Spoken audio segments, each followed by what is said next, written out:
The trail camera recorded 47 seconds of footage before something ripped it off the tree and crushed it like a soda can. 47 seconds. I have watched those 47 seconds more times than I can count, alone, with the door locked and the radio turned all the way up so I would not have to sit in silence afterward. In the final 3 seconds, a shape steps into the frame. It is upright, it is covered in hair, and it is looking directly into the lens as if it knew the camera was there, as if it had always known, as if it had been waiting for us to finally point our little machines at it so it could show us how small we really are. The Forest Service told me the footage was corrupted. The Forest Service told me a lot of things that summer. None of them were true. Before this story goes any further, take 1 second and subscribe to the channel because files like this one disappear from the official record all the time, and this is the only place where they survive. I have worked as a backcountry ranger in the Santa Lucia Mountains for 11 years. My district covers a stretch of the Ventana Wilderness above Big Sur, a place most tourists only see from the highway. A wall of steep green ridges falling straight into the Pacific. From the road it looks gentle. It is not. The Santa Lucias rise from sea level to almost 6,000 feet in the space of a few miles, and between the ocean and the crest there are canyons so choked with chaparral and poison oak that even the search dogs refuse to enter them. There are drainages in my district that no ranger has walked in decades. I used to think that was a staffing problem. Now I understand it differently. Some places are left alone because something else already lives there. You should also know what the visitor brochures will never tell you. The Ventana has a history. Since the 1930s, more than a dozen people have walked into this wilderness and never walked out. And I do not mean the ones we found at the bottom of cliffs or curled under manzanita after a cold snap. I mean the clean ones, the experienced ones. A fire watcher in 1952 who left his lookout with a full canteen and a loaded rifle and was never seen again, though his rifle was found 6 years later, 11 miles away, leaned upright against a fir tree with the safety on. A pair of botanists in the 70s whose camp was found intact except for them, with dinner still in the pot. The old rangers had a phrase for these cases that never made it into any report. They called it going up the mountain. Not lost, not killed. Up the mountain, said quietly, with a glance at the eastern ridges, and then the subject would change, and as a young man I thought it was just dry station humor. It took me 11 years to learn that it was a category. It was the second week of August when the overdue card came in. Every overnight visitor fills one out. Route, vehicle, expected return date.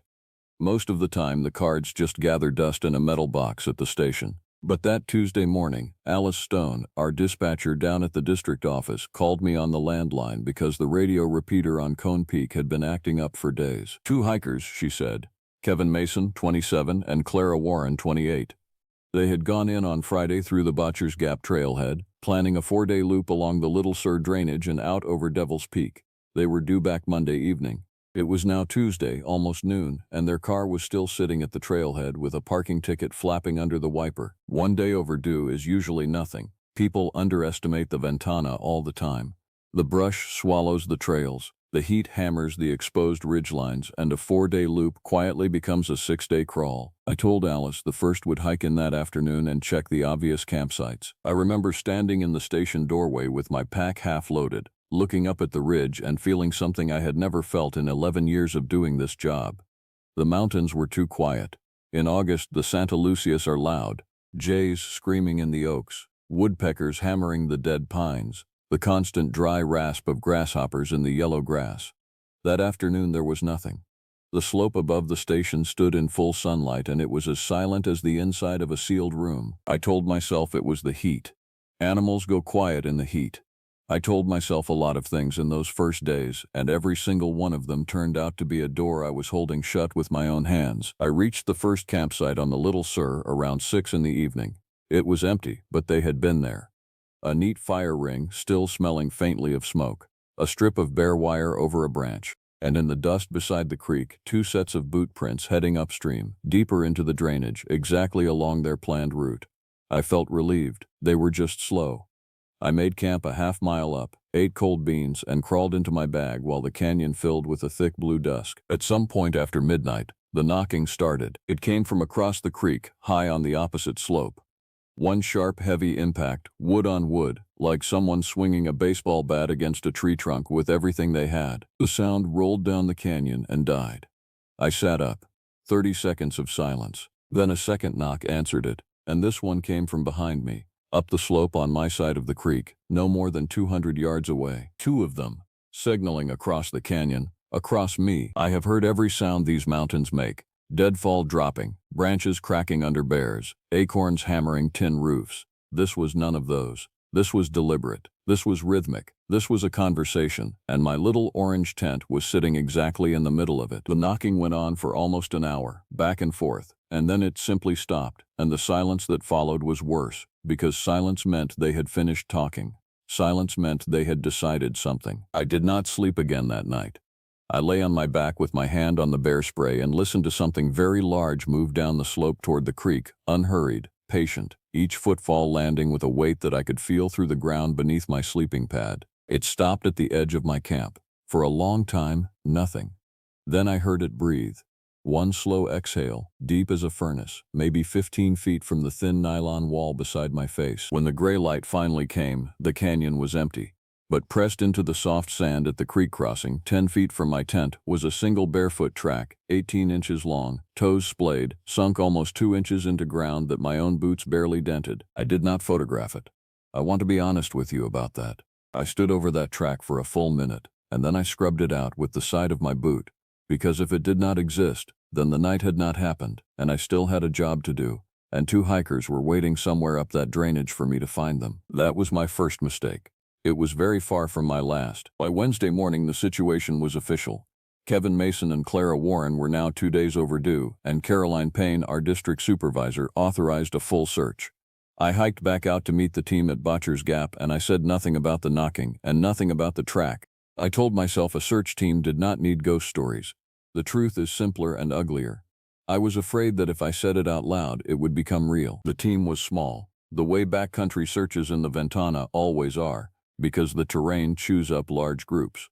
Brandon Kennedy, 29, a search and rescue volunteer out of Monterey, strong as a mule and twice as stubborn. Eva Dixon, 30, a dog handler with a chocolate lab named Pilot, who could find a dropped granola bar under a foot of leaf litter. Zachary Holmes, 31, a trail crew lead who knew the Little Sur drainage better than anyone alive. And Gavin Spencer, 35, who would fly the helicopter sweeps along the ridge lines whenever the marine layer lifted enough to let him in. We went up the drainage in the white heat of midday. Pilot took the scent from a sweatshirt in Kevin's car and pulled hard upstream past my campsite, past the creek crossing where I had erased the track, and I watched that dog trot directly over the spot and felt my stomach drop, because Pilot stopped. He stopped, and his hackles went up from his collar to his tail, and he backed away from that patch of scrubbed sand, making a sound I have never heard a dog make before or since. It was not a growl, it was a moan, low and continuous, the sound of an animal trying to make itself disappear. Eva crouched next to him, frowning. She said he had never done that in 6 years of searches, not on mountain lion scent, not on bear, not on decomposition. Whatever had stood there, her dog wanted absolutely nothing to do with it, and she looked up at me with a question on her face, and I looked away. We pushed on. 2 miles up, Zachary found the first structure. He called it that on the radio, a structure, because there was no better word. 4 young pines, each as thick as my thigh, had been snapped off about 9 feet above the ground and woven together into a rough arch over the trail. Not fallen together, woven. The broken ends were twisted around each other like the fingers of folded hands. Green wood does not snap at 9 feet in windless August heat, and it certainly does not braid itself.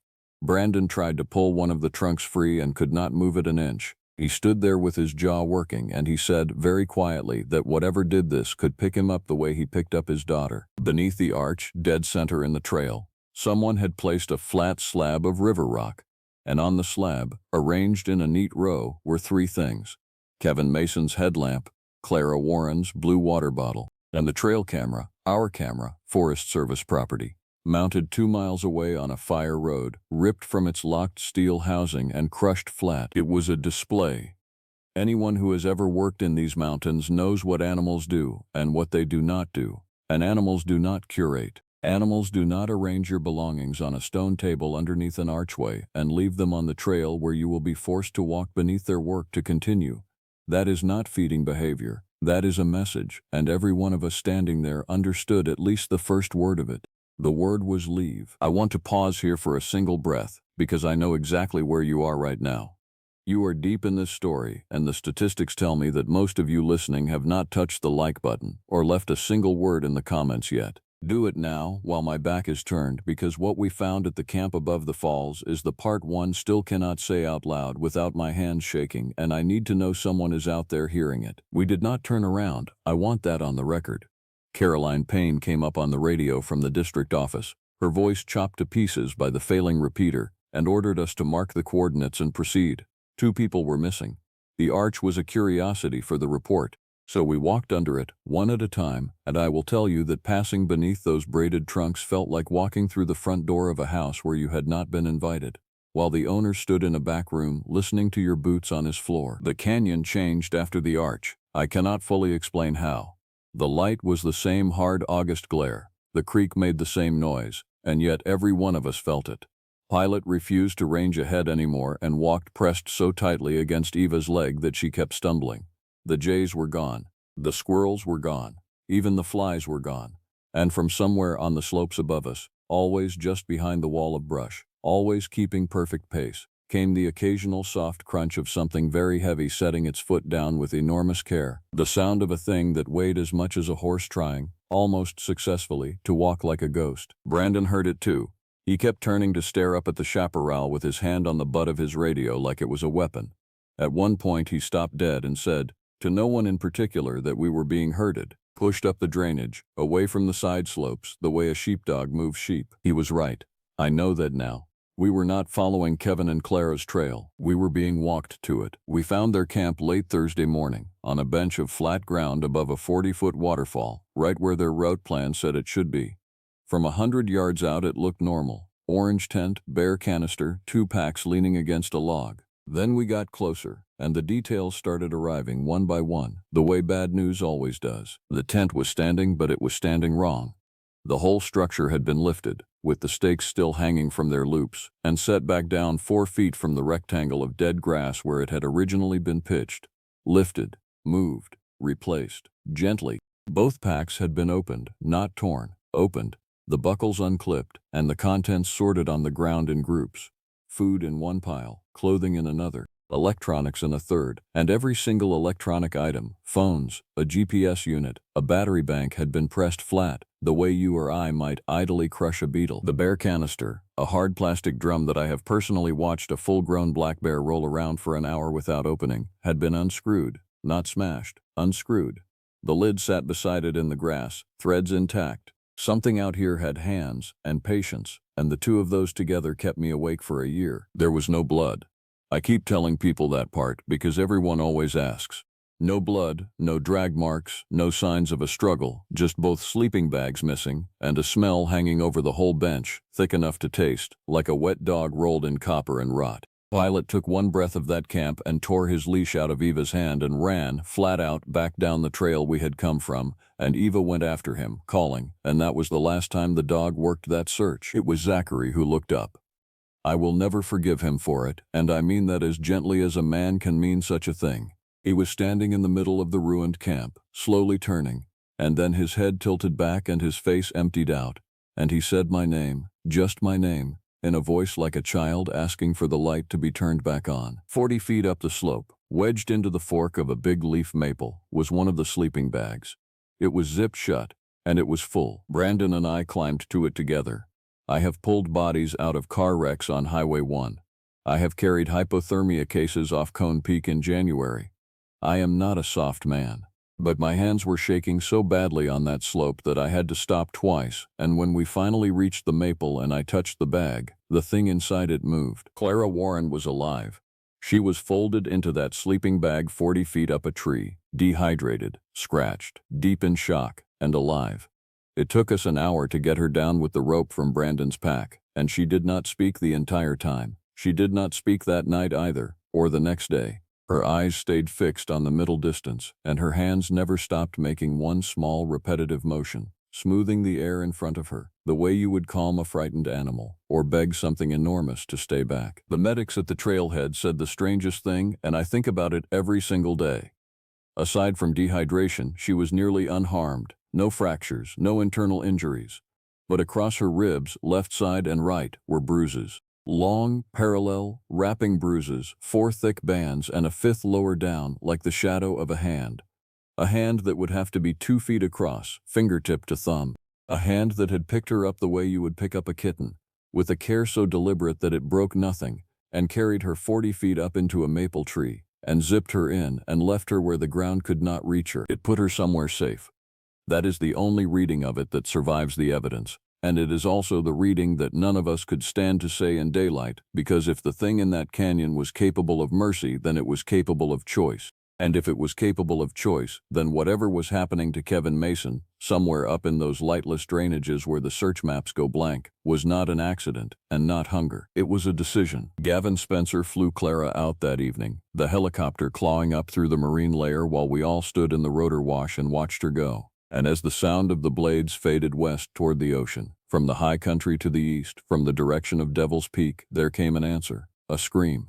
I am calling it a scream because the English language has nothing better, but no cougar, no elk, no human throat produced that sound. It started low, like a foghorn, and climbed for 10 full seconds into a shriek that bounced off 3 ridgelines and came back to us from every direction at once, until the entire Ventana wilderness was one single enormous mouth and we were standing on its tongue. Brandon Kennedy was a volunteer. He had a wife and a daughter in Monterey. He looked at me when the echo died and said he was sorry, and he meant it, and he walked down the trail to his truck and drove home. And I have never blamed him for one step of it. The rest of us stayed. Kevin Mason was still up there. And after 11 years of wearing this uniform, I had a rule that had never once failed me. A rule I would have carved on my own headstone. Nobody gets left in my district. The mountains were about to teach me what my rules were worth. We fell back that night to an old fire lookout shell on a saddle below Devil's Peak. 4 walls of stone and a tin roof. No door, no glass in the windows, but defensible. And after the scream, nobody used the word camp anymore. Words like defensible had quietly entered our vocabulary, and nobody remarked on it. The same way nobody remarks on reaching for a life jacket once the boat starts taking on water. There were 4 of us left. Me, Zachary Holmes, who had gone very quiet since the maple tree. Eva Dixon, who had come back up without pilot, with her jaw set in a way that told you not to ask. And Nathaniel Rice, 33, a wilderness medic who had hiked in that afternoon to replace the team we had flown out. A calm, deliberate man who had spent, as it turned out, his entire childhood on a ranch in the Arroyo Seco, on the east side of these very mountains. We built a fire in the old stone ring inside the lookout, and we ate, and nobody talked about the thing we were all listening for. The night sounds had returned at this elevation, crickets, a far-off owl, wind combing through the sugar pines, and every one of those ordinary sounds was a comfort beyond price, because we had all learned the new rule of the Santa Lucias by then. The forest only goes quiet when it is paying attention to something, and the only something on that mountain was us. It was past midnight when Nathaniel started talking, staring into the coals, in the voice of a man finally setting down something heavy. His grandfather had worked these mountains for 50 years, he said, cattle, mostly, on the east slope grazing leases. And the old man had rules that he enforced without explanation and without exception. You did not run cattle in certain drainages, no matter how good the feed was. You left the south fence line gates open in late autumn, and every year, at the first frost, you drove a yearling steer up to a particular meadow below the crest, and you tied it loosely to the iron stake that was already there, a stake nobody in the family had placed, and you walked away without looking back, and in the morning the rope would be bitten through and the meadow would be empty, and your herds would not be touched for another year. His grandfather called them the hairy men. The old families up and down the Arroyo Seco all had names for them, and the Salinan and Esalen people who lived in these mountains for 8,000 years before any rancher arrived had older names still, and stories that were not campfire entertainment but instructions. Practical, specific instructions, the way you would write instructions for handling dynamite. Do not whistle at night above the fog line. Do not take the white quartz from the creek beds. If you find a place where the trees are bent into shapes you are inside a boundary, turn around. And the one his grandfather repeated most, the one Nathaniel said with his eyes closed, reciting, "They keep what crosses the high meadows after the madrone berries fall. If they take a person and leave the body, mourn and go home. If they take a person and leave no body, go home faster." Because the ones who were taken whole, his grandfather said, were not eaten. They were kept. Nobody spoke for a long time after that. The fire popped. And then Zachary, who had not said 30 words since the maple tree, asked the question the rest of us were strangling in our own throats. Kept for what? Nathaniel opened his eyes and said his grandfather never told him, and that the one time he had pushed, the old man who had stared down bears and breakneck horses and 3 heart attacks had left the room. The first impact hit the lookout wall about an hour later, a rock the size of a cantaloupe. Thrown, not rolled, thrown hard enough to crack against the stone wall and sing off into the brush. Then another, onto the tin roof above our heads, a detonation in that small space. Then a rhythm of them, 2, 3, falling around the lookout in a slow circle, and beneath the impacts, from the slope, that knocking again wood on wood, and a second knocking answering from the opposite ridge, and then a third, farther north, until the saddle was surrounded by a conversation in a language made entirely of blows. Eva moved to a window slot with her flashlight, and I grabbed her wrist and told her no light. Do not show them where our eyes are. I did not know where the instruction came from. Something older than me said it through my mouth, some inheritance from ancestors who spent 100,000 nights as the small soft thing inside the stone ring, and every one of us obeyed it instantly because the body remembers what the mind has been trained to laugh at. The bombardment lasted until almost 4 in the morning. Nothing ever entered the saddle. Nothing ever showed itself.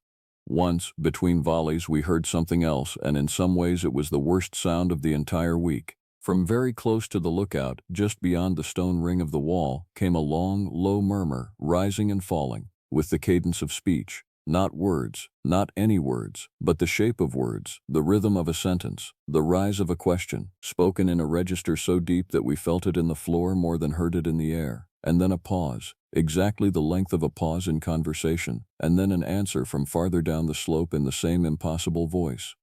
Eva had her hands over her ears. Nathaniel was whispering something his grandfather must have taught him. They were not trying to hurt us, I understood later. The lookout was a cage they had decided to leave shut. The stones, the knocking, the screams that swung around us all night from ridge to ridge, all of it had one purpose. And the purpose worked, because none of us moved from inside those 4 walls until daylight. They were keeping us in one place, and at dawn, when I stepped out into the wet gray light, I found out why. Pressed into the trail dust, 10 yards below the lookout, were tracks.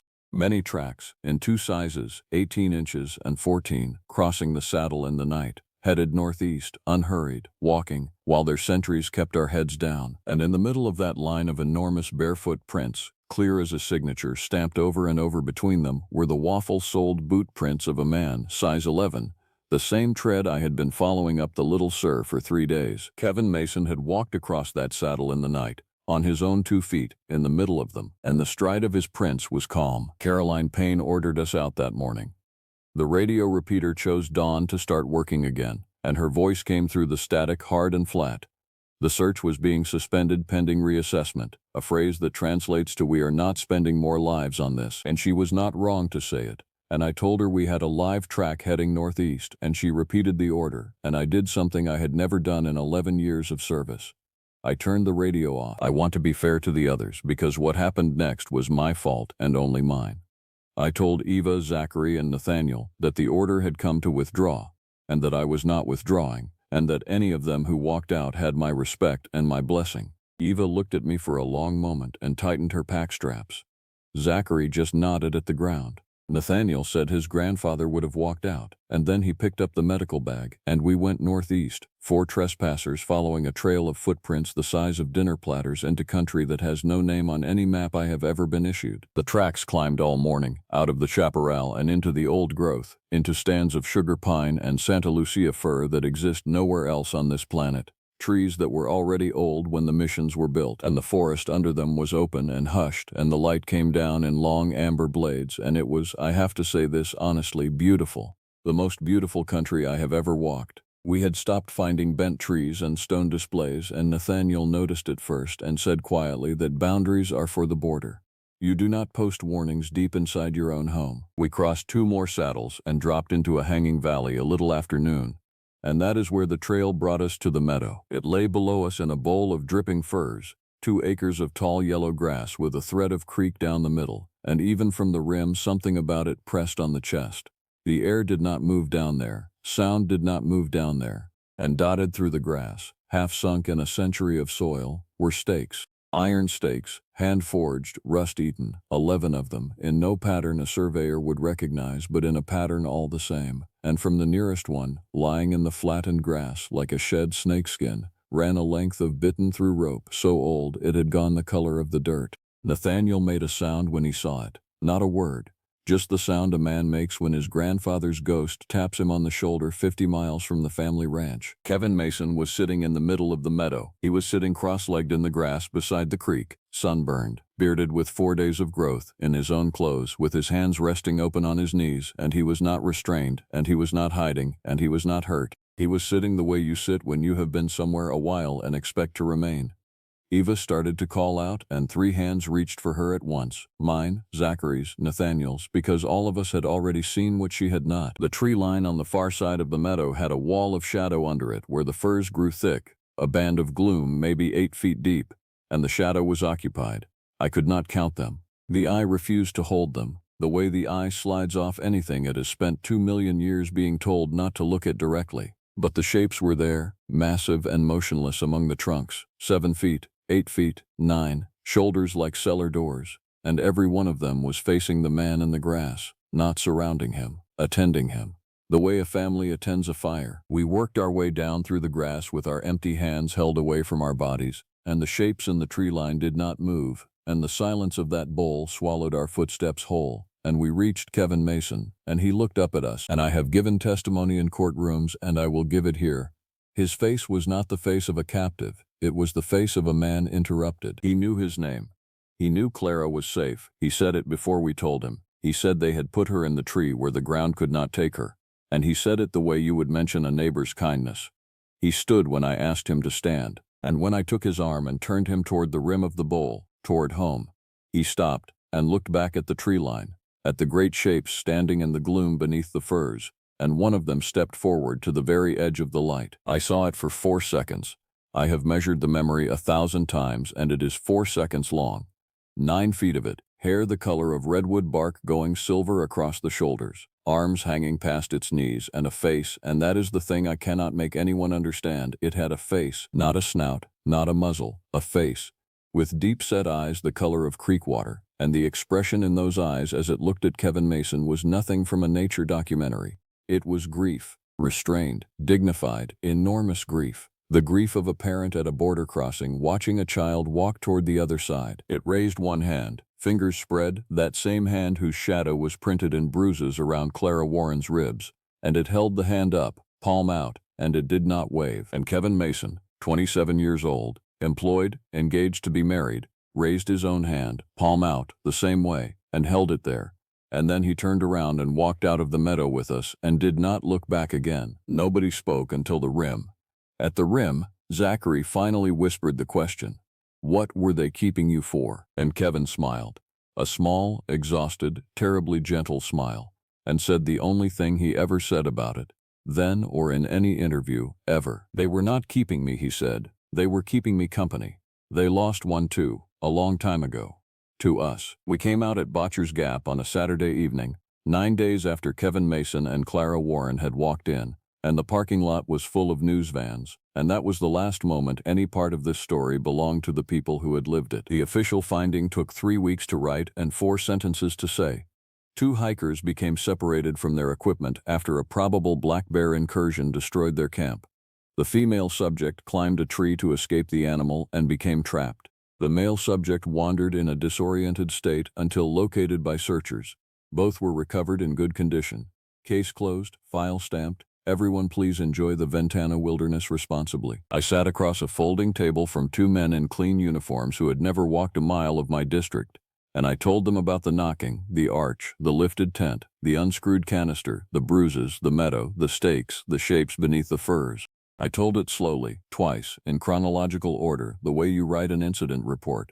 They listened with great courtesy, and then one of them slid the trail camera report across the table, the report on our crushed camera from the fire road, and asked me to confirm the recovery location. And while I was reading it, he said, in a voice you would use to discuss the weather, that careers in the Forest Service were long, and pensions were valuable, and the public depended on rangers with sound judgment. And was it possible, after 9 days of heat and stress and no sleep, that my judgment had been affected? That is how it is done, by the way.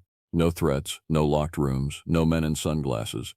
Just one tired man being handed a choice between his mortgage and his memory in a borrowed office that smells of burned coffee. I am not proud of my answer. I confirmed the recovery location. I signed the report. Probable black bear incursion. My name is on it. 11 years of my name. And that signature is the heaviest thing I have ever carried out of those mountains. Heavier than any body. And I have carried bodies. Eva Dixon retired her dog and moved to Oregon. We talk every Christmas, and we never talk about it. Zachary Holmes transferred to a desert district in the Mojave, a place with no trees at all, and if you knew what bent trees came to mean to him, you would understand the choice. Nathaniel Rice went back to the Arroyo Seco, to the family ranch, and the last time we spoke he told me that the autumn after the search, for the first time in his adult life, he drove a yearling steer up to a certain meadow at first frost, and tied it loosely to an iron stake that nobody in his family ever placed, and walked away without looking back. In the morning the rope was bitten through. His herds have not been touched since. He says he sleeps fine now. He is the only one of us who does. Brandon Kennedy never returned a call from any of us, and he was right not to. Clara Warren recovered her voice after 11 days. She remembers the camp being torn apart in the night. She remembers a smell, and she remembers, in her own words, being carried very carefully through the air for a long time by something that was humming. Humming. Low, rhythmic, continuous, the way you hum to a baby who will not settle. She remembers nothing after the humming until the rope and the daylight and the sound of Brandon and me climbing. She married Kevin the following June. I was invited. I went. They are, by every outward measure, happy. But I sat at their wedding and I watched Kevin Mason in his gray suit shaking hands and laughing at toasts, and twice during the reception I saw him drift to the window of the hall, which faced east, toward the long blue spine of the Santa Lucia floating above the valley haze, and both times his hand came up, just a few inches, palm turning outward. An aborted gesture his body started before his mind could stop it. His wife sees it too. I watched her see it. She walked over and took the rising hand in both of hers and pressed it down gently against her heart, and they stood like that at the window and neither of them said one word, and that is the truest piece of testimony in this entire file. Some part of Kevin Mason never walked out of that meadow, and some part of what lives there never let go of him. I went back. You knew that already, I think. You do not listen to a story like this told by a man who walked away. I went back the next August, alone, off duty, off the record, up the Little Sur, and over the saddles to the rim of the hanging valley, and I sat on the rim through a whole long afternoon and looked down at the meadow with the iron stakes in the grass. Nothing moved down there. The tree line held its band of gloom, and the gloom held nothing my eyes could find. But around sunset, as the fog came up the canyons from the sea the way it does every evening of every summer, from the firs on the far side of the bowl there came a sound. Wood on wood, one knock, single, unhurried, unmistakable, and no second knock answered it, because the second knock was not necessary, because the message was not for another century. It was for me. It meant, we see you. It meant, this is the line. It may even have meant, in whatever way such things can be meant across a distance that is not really made of yards at all, hello again. I did not go down. I raised one hand, palm out, and held it up until my shoulder ached, feeling like a fool, feeling like a pilgrim, feeling like a man waving across a river at a country he will never be allowed to enter. Then I walked out in the last light, and I have never gone back, and I never will. People ask me, the few who have heard pieces of this, why they have stayed hidden. Things that size, that strong, that smart, in a state with 40 million people in it. And I tell them they are asking the wrong question. The Santa Lucias hold some of the most rugged, least visited terrain in North America, drainages no one enters, a wilderness inside a wilderness, and the things that live there are not hiding from us the way a rabbit hides from a hawk. They are avoiding us the way you avoid a loud, dangerous, beloved, heartbreaking neighbor. They watched the Salinan and the Esalen, then the ranchers, then the highway, then the helicopters. They learned our boundaries faster than we have ever learned theirs. They took a frightened young woman and put her where the ground could not take her. They took a young man whose campfire light may have reminded them of something they buried generations ago, and they kept him company for 5 days, and when his people came for him, they gave him back. Mourn and go home, the old man said. If they leave the body, go home faster if they leave nothing. But there was a third case the rules never covered, because maybe it had never happened before, or maybe nobody who lived it ever talked. The case where they give the person back themselves, whole, sunburned, gently smiling, with a raised palm for a goodbye. There is no rule for that one. There is only a tired ranger with a signature he regrets, 11 iron stakes in a meadow with no name, and 47 seconds of footage that officially does not exist, ending on a face that I will see every night for the rest of my life. Not a monster's face. That would have been easier. A face with creekwater eyes and silver across the brow, looking into our little machine with an expression I have only ever seen since in one other place, at a wedding, by an east-facing window, in the eyes of a young man whose hand keeps trying to rise. If you take one thing from this file, take this. There are places in the Santa Lucia Mountains where the trees are bent into shapes. If you ever find yourself standing under one, you are not lost, and you are not alone, and you have not discovered anything. You have been noticed. Set down what you have picked up, turn around slowly, and walk back toward the sea. And whatever you hear behind you, however much it sounds like humming, do not look back. This has been one more file from the territory where the maps go quiet. If this story reached you the way it reached me, share it with one person who thinks the wild places are empty, and stay close, because the next file is already open on my desk, and it is worse. Stay safe, stay on the trail, and remember, the forest only goes quiet when it is paying attention to something. Make sure it is not you.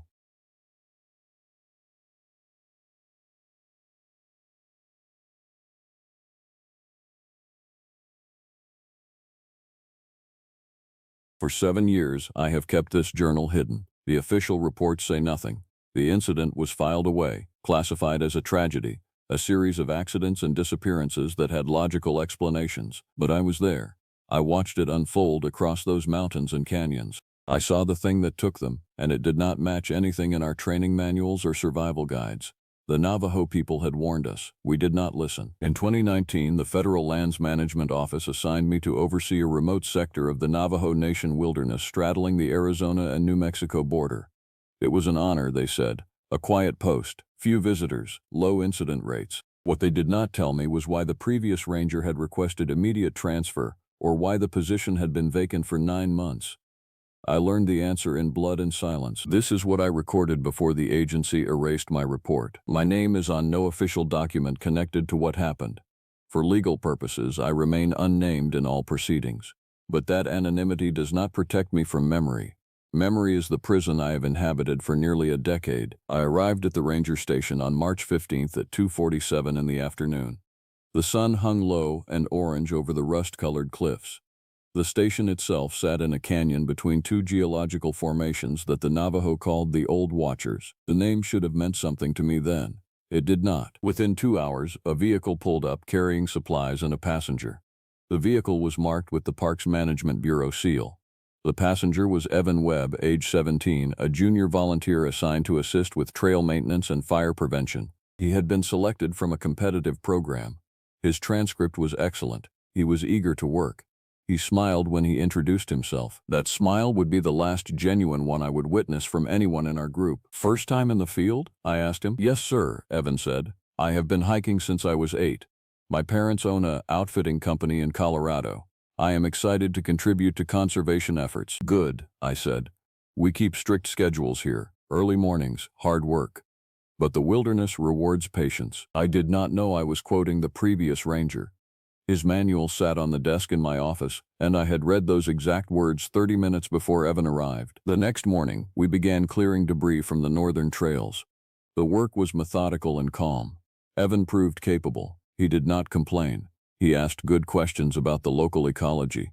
We saw mule deer. We saw hawk shadows crossing the rocks. Everything was, at that moment, perfectly normal. On the evening of the third day, a tour group arrived requesting a guided hike through the canyonlands.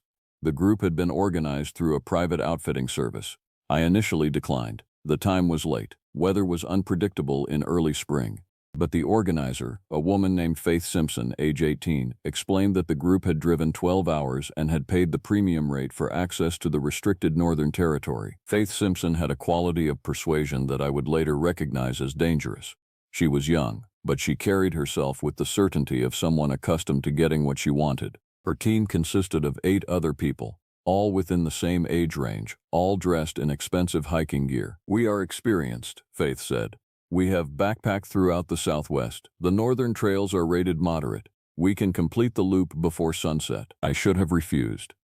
The protocols existed for reasons that were not written in the handbook but lived in the local wisdom of the land itself. The Navajo elders I had met at the ranger station during my orientation had mentioned casually that certain territories were closed during certain seasons for reasons that belonged to the Navajo traditions and not to federal policy. But Faith Simpson was confident, and I was new, and I wanted to prove that I could manage the post competently. I agreed to lead them. The group assembled at 4:15 in the afternoon. I counted 9 people besides Faith and myself.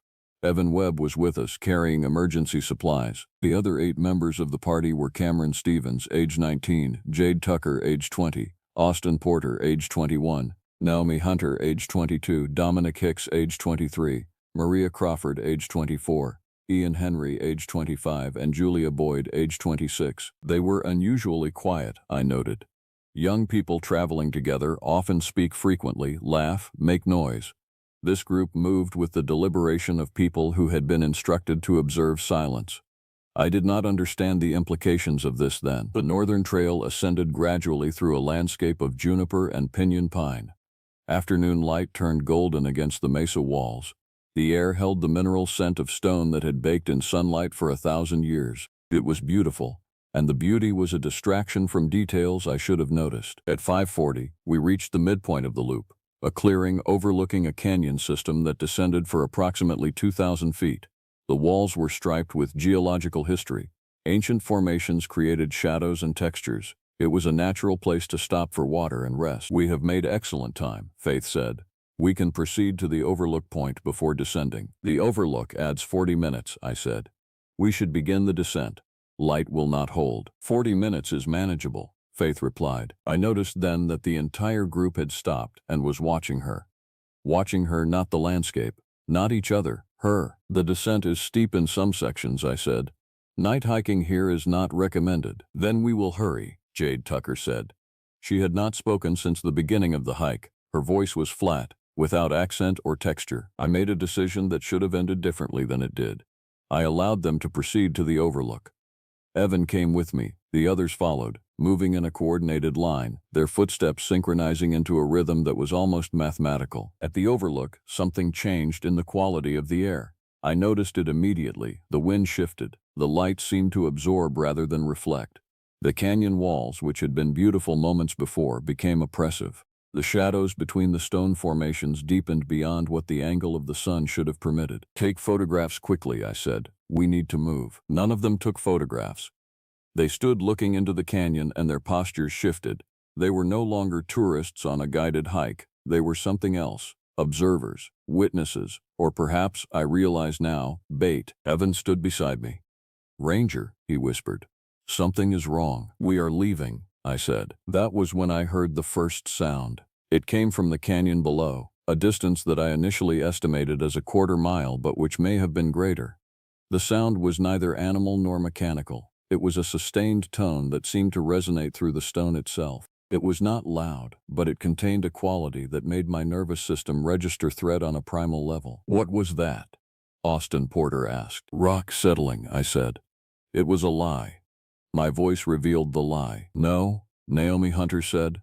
"That was not rock. That was back to the trail." "Now," I commanded. We began descending. The sun touched the western horizon. The light became reddish, murky in the shadows. I maintained a faster pace than was safe. My mind was pulling fragments of information, things the previous ranger's manual had contained, written in clinical language but charged with urgency. Passages about local restrictions, passages about territorial boundaries, passages that I had read too quickly and dismissed as bureaucratic caution. Behind me I could hear breathing, the breathing of 10 people. 10? I counted. 1, 2, 3, 4, 5, 6, 7, 8, 9, 10. Evan Webb, Faith Simpson, Cameron Stevens, Jade Tucker, Austin Porter, Naomi Hunter, Dominic Hicks, Maria Crawford, Ian Henry, Julia Boyd. All of them were present. All of them were still breathing. But the sound from the canyon had intensified. It was no longer below us. It was above us, or beside us, or everywhere. The canyon itself seemed to be resonating with it, amplifying it, channeling it through the formations until the entire landscape was filled with sound that bypassed my ears and spoke directly to the primitive regions of my brain that controlled survival instinct. Fear, run, Hide, climb, flee. We ran. Darkness fell between one moment and the next. That is how it seemed, and my mind has not corrected the memory despite my attempts to impose rationality. One moment the western sky held the last orange light. The next moment we were in twilight so complete that the trail beneath our feet disappeared into shadow. Flashlights, I called. Everyone activate emergency lights. 7 of them had flashlights. The beams created crossing lines of illumination that carved the landscape into disconnected segments. I could see 4 feet of trail in any direction. Beyond that, nothing. The canyon walls had become abstractions. The sky was an absence. Austin Porter fell first. He did not cry out. He simply stumbled, and his body weight seemed to carry him sideways off the trail. I heard him strike stone. I heard him slide. I heard him stop. I did not hear him scream. "Porter is down," I said. "Stop, someone check on him." But nobody stopped. The group pressed forward, and I understood with sudden clarity that they did not care about Austin Porter. They had not cared about any of this. They were participating in something, following a pattern, moving toward a destination that had been selected long before I agreed to guide them. "What is happening?" I shouted. "Explain to me what is happening." Faith Simpson turned. Her face was visible in the flashlight glow, and it was not the face of an 18-year-old girl. The geometry was wrong. The proportions did not align. The expression contained knowledge that no human being of her age should have possessed. "We have been expecting something," she said. "Something has been expecting us. You have simply provided the location and the authorization." I pulled my emergency whistle from my belt. The sound was sharp, designed to carry across canyons. I blew it. The sound that came from the canyon in response was not an echo. The thing in the canyon made the sound that had chased us from the overlook. It was closer now. Close enough that I could perceive dimension and depth. It was immense. It was not moving along the ground in any conventional sense. It was moving through the air itself, heavy and deliberate, a body that had mass but not weight, presence but no visible form. Evan Webb grabbed my arm. "We have to go back, now." "Back where?" "Porter is behind us." "Porter is gone," Evan said. "He has been gone since he fell. Something took him. Something is taking all of them." I looked back at the hiking party. Maria Crawford was no longer in the group. Neither was Dominic Hicks. The flashlight beams were moving in patterns that made no sense, crossing and recrossing, frantic but directional, like they were being guided by something external. "Run," I said to Evan. "Run back to the station." "I am not leaving you," Evan said. "That is an order." But Evan did not move. He stood beside me, and both of us watched as the remaining members of the hiking party, Faith Simpson, Cameron Stevens, Jade Tucker, Naomi Hunter, Ian Henry, and Julia Boyd, began walking toward the canyon's edge. They did not walk hesitantly. They did not walk like they were being compelled. They walked like they were going to meet someone, like they were completing a transaction that had been negotiated long before. The sound from the canyon built. It built and built, resonating through my chest, through my skeleton, through the stone beneath my feet. It was a frequency that seemed designed to bypass language and thought and reach directly into the human nervous system with a message that needed no translation. Go, stop, hide, die, home, gone. And then they were at the edge, all 6 of them, and the canyon beneath them was not empty. Something vast shifted in the shadows below. Something old and patient and profoundly hungry lifted what might have been called a head, though it was a shape that I could perceive only in the absence of light, in the space where nothing else could exist. The sound became a scream, not their scream, not human. The 6 of them walked forward into the canyon, and the canyon received them. Evan and I ran. We ran without purpose or coordination, simply moving away from the canyon, away from the sound, away from the thing that had fed on the hiking party. The trail beneath our feet became irrelevant. We moved through darkness and stone, guided only by the instinct to survive. My flashlight fell somewhere and shattered. Evans remained clutched in his hand, throwing wild shadows that made the landscape seem to shift and rearrange itself around us. Behind us, the sound continued, but it was changing. It was becoming a sound of satisfaction, of completion, of something returning to a state of dormancy. We reached the ranger station at 11:23 p.m. The building was exactly as we had left it, doors unlocked, lights off, responsive to our presence with ordinary electronic illumination. The ordinariness was more terrifying than anything we had witnessed in the canyon. I called the emergency line. I reported what I believed I could report, that we had lost contact with members of a hiking party, that an accident had occurred, that I needed rescue services to the overlook area. The response came within 2 hours. A team of rangers and search specialists arrived as dawn was breaking. I led them to the overlook. The hiking party was nowhere to be found. No bodies, no blood, no evidence that they had ever existed at all. The search continued for 3 days. The teams expanded to include local authorities and tribal representatives. The Navajo Rangers who arrived late on the first day looked at the canyon with expressions that suggested they knew exactly what had occurred, but they said nothing to me. They consulted with each other in Navajo. They made careful notes. They did not seem surprised. On the evening of the second day, one of the Navajo Rangers, a woman named Margaret Yazzie, asked to speak with me privately. "You took them to the old overlook," she said. It was not a question. "I was asked to guide them," I said. "They insisted." "The group," Margaret said. "Were they normal people?" "What do you mean?" "The way they moved, the way they looked at each other, the way they were coordinated. Were they normal?" I thought about Faith Simpson's face in the flashlight glow. I thought about the mathematical precision with which they had walked toward the canyon. "No," I said. "They were not normal. They were not supposed to walk into the canyon," Margaret said. "They were supposed to complete the hike and leave. That is how it has worked for a very long time. One group, every few years, comes with intention. They come to feed something. The group walks the trail. The thing watches. But it does not usually take them." "What did I do wrong?" I asked. "You were not Navajo," Margaret said. "You did not have permission from the land. You brought outsiders to a place that only the outsiders understand. And the thing in the canyon is old.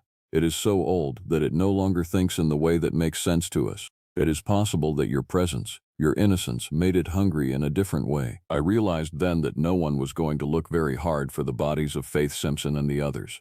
The search would be called off as a recovery effort that had failed. The incident would be recorded as a tragedy, hikers lost to the wilderness, an accident, a lesson about respecting the land. 6 people had walked into the canyon and vanished, and the world would move on. Evan Webb was transferred to another ranger station the following week. I was told it was a rotation, but his face when he left held the look of someone who had been marked by trauma and would never fully emerge from it. I have seen his name in ranger job postings over the years. He is still working. He has not quit. But he stays in populated areas now. He no longer takes assignments in remote locations. After Margaret Yazzie's conversation with me, I began to understand what the Ranger Manual had been trying to communicate in its careful, bureaucratic language. The Navajo Nation wilderness, particularly the region between the Arizona and New Mexico border, sits on land that has been contested not between human nations but between something human and something entirely other. The Navajo people had established protocols for coexistence. Do not visit certain canyons during certain seasons. Do not take unauthorized parties into restricted areas. Do not cross certain boundaries after dark. The thing in the canyon was called, in Navajo oral tradition, Yi Nald Lushi. The translated word was skinwalker, but that translation failed to capture what it actually was. It was not a being that walked between forms. It was something that predated human concepts of form entirely. It was hunger. It was territorial awareness. It was possibly consciousness, though a consciousness so alien that describing it required metaphor instead of language. But I would later discover through patient research and conversations with elders who were willing to speak to me that the thing in the canyon was not the only one. There were others, and they had reached some kind of accord with the human beings who shared the land with them. The Navajo people knew how to live alongside these creatures. They maintained boundaries. They performed ceremonies. They offered certain things, whether literally or metaphorically, I never determined, to appease the hunger of the old things that dwelt in the deep places. But I had interrupted that system. My arrival, my ignorance, my willingness to guide outsiders to a sacred place had created an imbalance. The hiking party, Faith Simpson, Cameron Stevens, Jade Tucker, Austin Porter, Naomi Hunter, Dominic Hicks, Maria Crawford, Ian Henry, and Julia Boyd had possibly been sent deliberately. They may have been a corrective action, a rebalancing of an equation that I had disrupted, or they may have simply been 9 young people who decided to ignore warnings and trespass on land they did not understand, and they paid the ultimate price for that trespass. The thing in the canyon had been patient. It was still patient. I knew because I continued to work at the ranger station for 3 more years. During that time, I never returned to the northern trails after dark, but I felt the presence in the canyon. I felt its awareness. It knew I was here. It knew that I had seen it, and it had chosen not to feed on me. That choice, I suspect, was not mercy. It was something closer to agreement. I had been warned. I had survived. As long as I did not trespass again, as long as I did not bring unauthorized parties to the sacred places, I would remain untouched. The Navajo Rangers seemed satisfied with this outcome. They watched me carefully. They ensured I understood the protocols, and very slowly, over time, they began to trust that I had learned. I left the ranger station in 2022. I requested a transfer to an administrative position in Denver. The official reason was burnout. The real reason was that I could no longer stand in that canyon without hearing the sound. I could no longer work in that wilderness without seeing Faith Simpson's impossible face in my peripheral vision. No investigation was ever completed regarding the disappearance of the 9 hikers. The case remained open for 8 years before being officially closed due to lack of evidence and investigative leads. Their families never had closure. The girl from Colorado who had persuaded me to guide them into the canyon has never been found. But I have found them, in a sense. I have researched missing persons reports throughout the Southwest. Over the past decade, groups of young hikers and tourists have vanished from remote locations throughout the Navajo Nation, particularly in areas marked on old government maps as restricted. The patterns are consistent. Groups arrive with expensive gear and unusual coordination. They depart on guided hikes into wilderness areas. They do not return. I have compiled the data. I have made notes. I have contacted authorities with my suspicions. And I have been met with silence that is far more eloquent than any response. The thing in the canyon continues to feed. The Navajo people continue to maintain their coexistence with the ancient hunger that dwells in the deep places, and the federal government continues to mark certain territories as closed to the public, maintaining the boundaries that keep most people safe, while occasionally allowing certain hikers to proceed into the restricted zones. Whether those hikers volunteer or are sent, I will never know. I only know that the boundaries hold. The protocols persist, and the canyon, on certain nights, still makes sounds that resonate through the stone and speak directly to the primitive parts of the human nervous system that understand, without language, that something very old is still feeding. Evan Webb is still a ranger somewhere in the mountains. I checked once. He has never taken a position in the Southwest. He stays in cooler climates, in populated areas, in places where the darkness does not have that particular quality that suggests consciousness and hunger. I do not blame him. I have also chosen to avoid those lands. The canyon is still there. The thing inside it is still there. And the silence of the authorities, the silence of the Navajo people, the silence of every agency and official body that has encountered the evidence of what occurs in those restricted territories, all of that silence has convinced me that some truths are not meant to be disrupted. Some boundaries exist for reasons that transcend policy and procedure. They exist because the land itself demands respect. They exist because something very old learned long ago how to coexist with the humans who share its world. And they exist because, in the end, the wilderness is not a place that belongs to us. We are visitors. We are temporary. And when we forget that, the canyon remembers.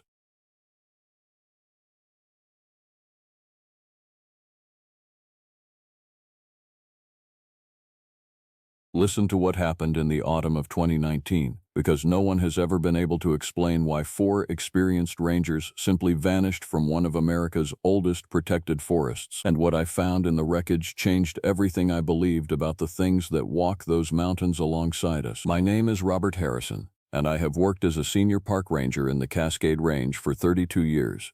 In that time, I have guided hikers through the most remote sections of Washington state.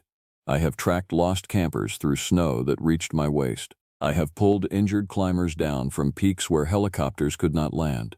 I believed I understood these mountains completely. I was catastrophically wrong. In the autumn of 2019, our ranger station received an unusual report. A private research team operating deep within the northern Cascades had failed to make their weekly radio contact. This was unusual because the contract strictly required them to check in every 7 days without exception. The team consisted of 4 members: Kennedy Gibson, a wildlife behavioral specialist who had spent 15 years studying animal migration patterns; Jeremiah McDonald, a data analyst responsible for maintaining the research equipment; Samantha Cruz, a field technician with expertise in animal tracking; and Christian Marshall, a field coordinator who managed logistics and supply rotations. I was assigned to lead a recovery team to locate them. My team included myself, Autumn Ortiz, a ranger who had worked under my supervision for 8 years, Jordan Gomez, another experienced ranger, Piper Murray, our medical technician, Hunter Freeman, a local search and rescue volunteer who knew the territory, and Ruby Wells, a communications specialist who would maintain our radio link to base camp. We assembled at the ranger station on a Tuesday morning. The weather forecast called for clear skies through Thursday, then deteriorating conditions moving in from the Pacific. We had perhaps 72 hours to locate the research team and determine their status. None of us anticipated what we would actually discover. The trailhead parking area sat at 6,000 feet, surrounded by Douglas firs and western hemlocks so tall they seemed to touch the clouds themselves. I remember the silence that morning. Autumn was approaching its final weeks, and the forest had grown quiet.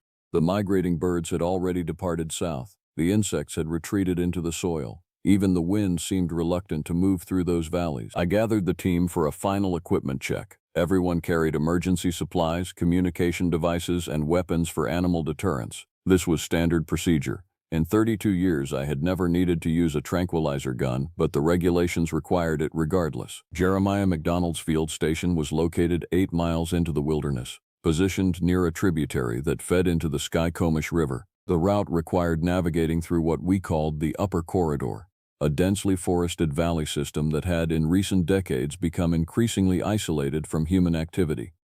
Most hikers avoided it because the terrain was challenging and the reward minimal. It was precisely the kind of location that made sense for a research operation that wanted to observe wildlife behavior without constant human interference. We began hiking at 7:30 in the morning. The trail descended initially, dropping nearly 2,000 feet over the first 4 miles, before beginning a gradual climb toward the research station.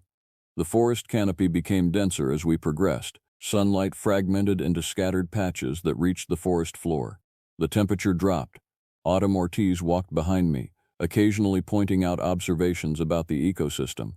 She had always been keen in her awareness of the surrounding environment. By 10 o'clock, we had descended into the deeper sections of the upper corridor. The trees here were ancient, some exceeding 400 years old. Their trunks were so massive that 4 people could not have wrapped their arms around them. The ground was covered in moss, ferns, and the accumulated duff of centuries. Our footsteps made almost no sound. The forest absorbed everything. I had walked this terrain at least 60 times before. I knew the landmarks, the stream crossings, the rock formations. But that morning, something felt profoundly different. The forest seemed to be watching us. This is not a poetic observation. It is a literal sensation that all 7 members of our team experienced but did not discuss with one another at that time. Piper Murray was the first to mention it. We stopped near stream crossing at approximately 11:30, taking a brief rest before beginning the uphill section toward the research station. She stood beside the water, listening. "The birds have stopped," she said. I checked my watch. 11:43 in the morning. She was correct. The forest had become completely silent. No chirping, no rustling of small animals in the undergrowth, no sound of any biological activity whatsoever. Jordan Gomez immediately suggested we reverse our position and return to the station, but Christian Marshall had sent no distress signal. We had no evidence of an emergency. We proceeded. The route to the research station involved ascending another 1,000 feet through terrain that became progressively steeper. Around 2 in the afternoon, we began locating the first signs of the research operation. Orange flagging tape marked the trail approach. Equipment storage bins had been established at intervals. Then, at 3 o'clock, we spotted the main camp structure. The research station was constructed as a modular unit, approximately 20 by 30 feet, positioned in a clearing adjacent to the tributary. Solar panels covered one section of the roof.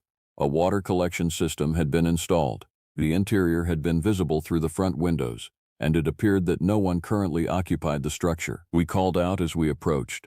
The protocol required us to announce ourselves before entering private research property. No one responded. Hunter Freeman, the youngest member of our team at 15 years old, approached the structure first. He was fearless in a way that only teenagers can be, unburdened by the caution that age eventually instills. He reached the door and tried the handle. It was unlocked. He pushed it open. The interior of the research station appeared normal at first assessment. Equipment was organized on shelves. A generator sat dormant in one corner. Food supplies were stacked in organized crates. Everything seemed methodical and functional. But the sense that something was profoundly wrong intensified. Kennedy Gibson's sleeping quarters occupied one section of the structure. It appeared untouched, the bedding folded neatly. Jeremiah McDonald's equipment station, featuring 3 computer monitors and data logging systems, showed no signs of recent use. The monitors were dark. The keyboards were clean. Samantha Cruz's tracking equipment, including maps marked with animal sighting locations, remained organized on a wall-mounted system. Christian Marshall's coordination desk held notebooks and field journals arranged in precise stacks, but none of the 4 researchers were present. Ruby Wells attempted to initiate radio communication with our base station at 4 o'clock. The transmission succeeded. We reported the situation. The research team was missing, but the station was secured and showed no signs of struggle or emergency. The search for the 4 researchers occupied the remainder of that day and the entire next day. We expanded outward from the station and calculated grid patterns, calling their names, examining the forest floor for tracks or disturbed vegetation. We found nothing. It was as if Kennedy Gibson, Jeremiah McDonald, Samantha Cruz, and Christian Marshall had simply ceased to exist within the physical world. On the morning of the 3rd day, Thursday, the weather began deteriorating as the forecast had predicted. Storm clouds moved in from the Pacific, temperature dropped, wind began moving through the canopy. We were running out of time before conditions would prevent our descent from the mountains. At approximately 9 in the morning, while conducting one final search sweep east of the station, Autumn Ortiz discovered something that would alter the trajectory of everything that followed. Autumn Ortiz found the first piece of evidence approximately 120 meters east of the research station, near a grove of massive cedars that formed a natural cathedral of wood and shadow. She was following a game trail, checking for evidence of the researchers, when she noticed something hanging from a low branch approximately 4 meters above the ground. It was Kennedy Gibson's field jacket. The jacket hung suspended from a cedar branch as if placed there deliberately. It had not caught on the branch randomly. Someone or something had positioned it there with intention. The jacket was torn, specifically across the back and along the sleeves. The tears were not rough or accidental. They appeared cut, as if made by something with significant force and precision. Autumn called for assistance.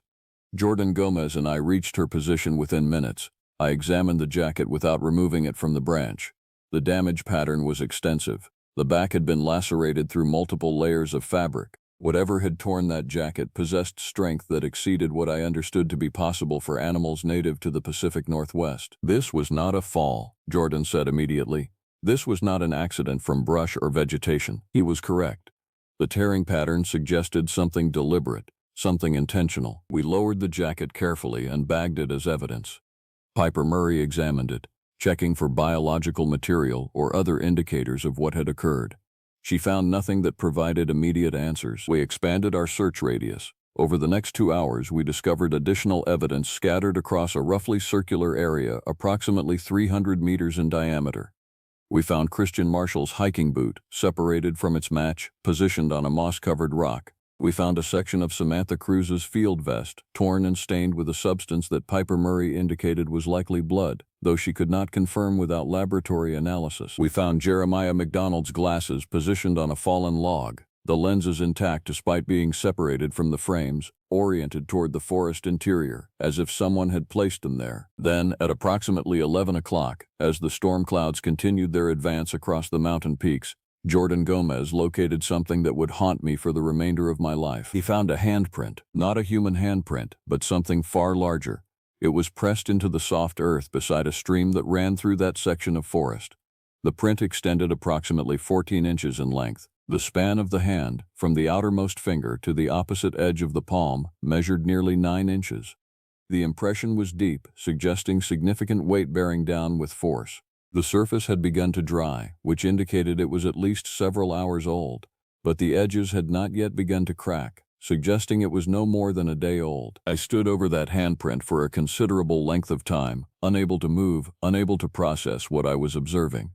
My 32 years of experience had not prepared me for that moment. Every animal native to the Pacific Northwest has physical characteristics that differ markedly from what that print suggested. The configuration of the fingers, the width of the palm, the depth of the impression all indicated something that did not match any documented species currently inhabiting that region. The impression was consistent with something that bears a superficial resemblance to a human hand but scaled dramatically larger. "We need to leave," Piper Murray said.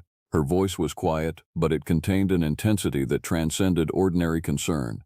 "We need to leave this area immediately." The weather was deteriorating rapidly. Wind was now moving through the canopy with sufficient force to bend trees. Clouds had descended until visibility was reduced to perhaps 50 meters.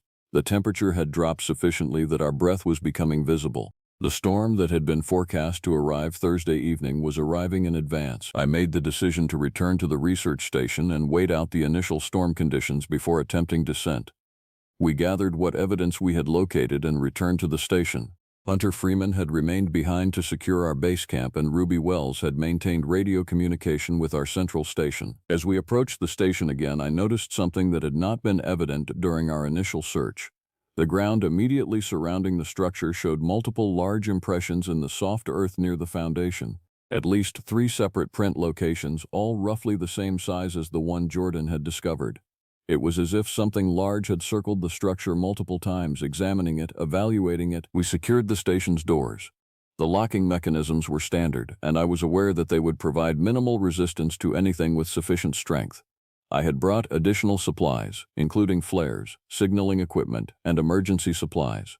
We had communication capability. We had weapons, though I was growing increasingly uncertain about the efficacy of standard ranger equipment against whatever had taken the 4 researchers. The storm arrived in full force by 6 o'clock that evening. Wind moved through the canopy with a howling intensity. Rain began to fall so heavily that visibility from the station windows was reduced to darkness. The temperature continued dropping. Our internal thermometer indicated it had fallen to approximately 34 degrees Fahrenheit. I assigned watch rotations. Hunter Freeman, despite his youth, insisted on taking one of the night shifts. Ruby Wells maintained our communication link with base station. The rest of us attempted to process what we had discovered. At approximately 11 o'clock that night, as the storm raged with undiminished intensity, we heard something that has never been adequately explained, and which I have subsequently learned is extremely difficult to describe to individuals who have not witnessed similar phenomena. It was a sound originating from the forest surrounding the station. Not an animal vocalization in any conventional sense, not wind through trees.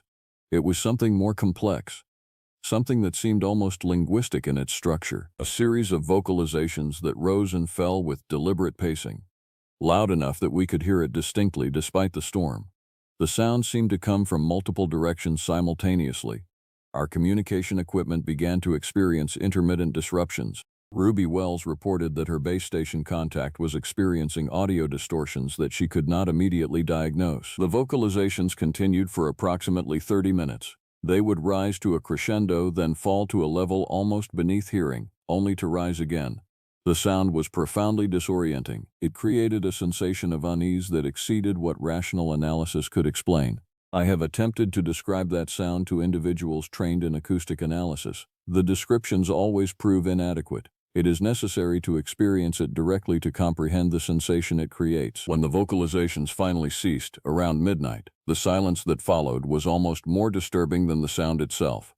The storm continued with undiminished ferocity, but the forest seemed to have withdrawn into watchful quiet. Autumn Ortiz mentioned that she had heard similar accounts in stories her grandmother had shared decades ago. Stories that were not typically discussed among park rangers or in official capacities.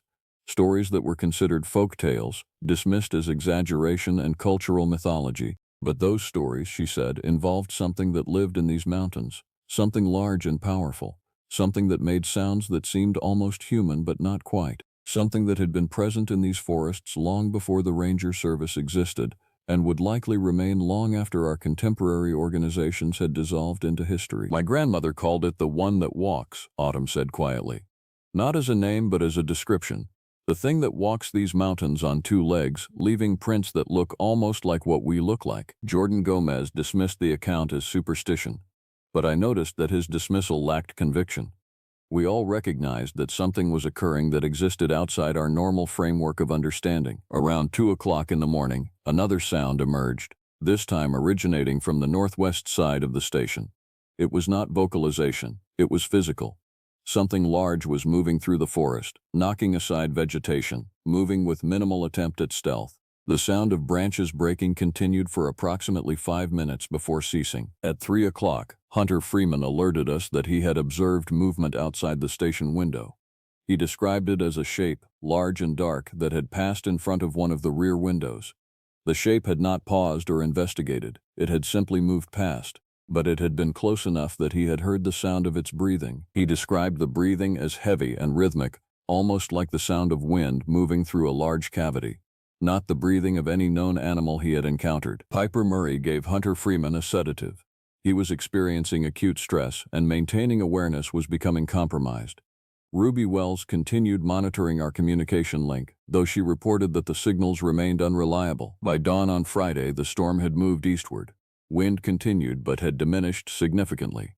Rain fell lighter, moving through the trees in steady curtains rather than horizontal sheets. The temperature had risen slightly, to approximately 40 degrees. The light of morning revealed something that had occurred during the night. The marks on the ground surrounding the station had expanded. There were now at least 7 distinct large prints visible in the softened earth. They formed a pattern that suggested deliberate investigation. The creature, whatever it was, had circled the station multiple times. One of the prints was positioned directly beside the station's front door, close enough that it would have been impossible for whoever made it to have avoided touching the door structure. Yet the door showed no damage or indication of forced entry. I made the decision to return to base camp. We had gathered evidence. We had experienced phenomena that exceeded our operational parameters. Remaining in that location longer would be tactically unsound.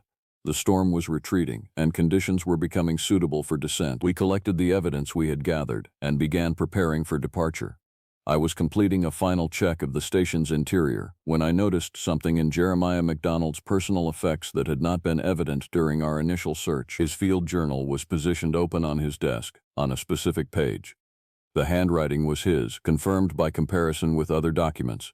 The entry was dated 3 days prior, which would have been approximately the last time the team had updated their equipment logs. The entry read as follows: "The acoustic patterns have changed over the past week. The frequency signature has increased in complexity. This cannot be attributed to normal animal behavior. The geographic origin points suggest intelligent source localization. Whatever is producing these sounds has learned to modulate the frequency in response to our equipment presence. This indicates not just biological behavior, but cognitive evaluation. We are being studied." The entry ended there. No further notes were present. The journal contained no indication of what had transpired between that documentation and the current moment. We departed the research station at approximately 8:30 in the morning. The descent route required careful navigation through terrain that had become slippery from storm runoff. Jordan Gomez led the advance, testing the trail for instability. Autumn Ortiz moved behind him, monitoring the surrounding forest with heightened awareness. Piper Murray remained in the middle of our group, maintaining proximity to Hunter Freeman, who was still recovering from the sedative he had been administered. Ruby Wells and I maintained positions at the rear, with Ruby continuing to monitor communication frequencies and I conducting periodic assessments of our surroundings. We had descended approximately 2 miles when Hunter Freeman indicated that he needed to rest. The sedative was creating residual effects that were impairing his coordination. We paused near a stream crossing approximately 1 mile from the elevation level where the morning sound had originated. It was during this rest period that Jordan Gomez discovered the second major piece of evidence. He was examining the area around the stream, checking water quality as part of standard protocol, when he discovered something lodged against a submerged rock. It was Christian Marshall's field camera, the device that recorded photographic and video documentation of the research team's daily activities. The camera was damaged, but the memory card remained intact. Ruby Wells, whose technical expertise extended to data recovery, was able to extract the data files and review the footage using our portable field equipment and laptop computer. The final recordings on that memory card had been captured approximately 72 hours prior, which aligned precisely with the time frame when the research team should have been conducting their regular activities. The footage showed Christian Marshall and Samantha Cruz moving through the forest near the research station, documenting plant specimens and conducting standard field observations. The video quality was clear, and the audio contained only their voices discussing their findings. The final video segment showed the 2 researchers at approximately 4 o'clock in the afternoon. They were returning toward the research station. The sun was low on the horizon, creating long shadows across the forest floor. The audio captured them discussing their intention to complete final documentation before the evening meal preparation. Then, abruptly, the audio changed. The background sound shifted from wind and moving water to something else. Both researchers turned simultaneously, their attention directed toward something beyond the camera's field of view. The camera movement became erratic, as if Christian Marshall had experienced sudden alarm. For approximately 5 seconds, there was only audio. Wind, and underneath it, a low vibration. Not a vocalization, but something deeper, a frequency that seemed to generate a physical sensation even through the camera's audio system. Then the footage ended. The final timestamp indicated 4:17 in the afternoon. No further recordings had been captured. They knew something was there, Jordan Gomez said, his voice quieter than normal. They had time to perceive it, but not time to react. We reviewed the footage multiple times, searching for any detail that might indicate what the researchers had observed. But the camera's field of view captured only the direction they had been traveling. Whatever had captured their attention remained outside the frame. I made the decision to accelerate our descent. We gathered our equipment and continued moving toward lower elevation. The forest canopy remained quiet. No animals, no birds, no sound of biological activity. But the sensation of being observed persisted. We reached the stream crossing at the 2-mile mark, the location where we had discovered the first handprint. To my surprise and concern, the print was no longer visible. The ground had been deliberately disturbed, erasing the evidence. This could have occurred naturally through water runoff or animal activity, but the pattern of disturbance suggested deliberate action. By 6 o'clock in the evening, we had descended to approximately 6,000-foot elevation, the level where the main trail intersected with the ridge system. Visibility was limited, and the forest had begun its transition into dusk conditions. We established a temporary camp at this location, intending to complete the final descent in morning light rather than attempting navigation through darkness. Autumn Ortiz and Piper Murray prepared emergency rations for evening consumption. Jordan Gomez and Hunter Freeman, who was recovering progressively from the sedative, established watch positions. Ruby Wells continued monitoring communication frequencies. I reviewed the evidence we had collected, attempting to construct a coherent understanding of what had transpired. The evidence suggested a creature of remarkable size and intelligence. The handprints indicated bipedal locomotion, which eliminated most large predator species from consideration. The behavior pattern, particularly the deliberate placement of evidence and the erasing of the ground print, suggested cognitive capacity that exceeded standard animal behavior frameworks. During the initial research that had been conducted in the 1970s, researchers had documented footprint evidence in these mountains that suggested creatures matching similar dimensional profiles. The research had been dismissed as inconclusive, attributed to misidentification or hoax, and subsequently dismissed from academic consideration. But I had maintained access to those research files through Ranger Station archives, and the measurements were remarkably consistent with what we had now discovered. At approximately 9 o'clock that evening, as the forest moved fully into darkness, Hunter Freeman alerted us to sounds originating from the north and east. Multiple vocalizations, similar in character to what we had experienced at the research station, but originating from different locations simultaneously. The sounds continued for approximately 20 minutes. There was no threat behavior, no aggressive vocalization patterns. It seemed communicative in nature, as if something was calling across distances to coordinate with other entities. When the sounds ceased, Autumn Ortiz mentioned something that had not been previously discussed. These sounds matched something my grandmother described to me. She said they were warnings. The creatures were warning others away, warning them not to approach. Warnings directed at whom? I asked. At us, she replied simply. We descended from the ridge position at dawn on Saturday. The weather had fully cleared, visibility extended for miles, and the forest had returned to a state that more closely resembled normalcy. The only remaining evidence of the storm was the damp soil and the fallen branches scattered across the trail. The descent required approximately 6 hours. By 1 o'clock in the afternoon, we had reached the trailhead parking area.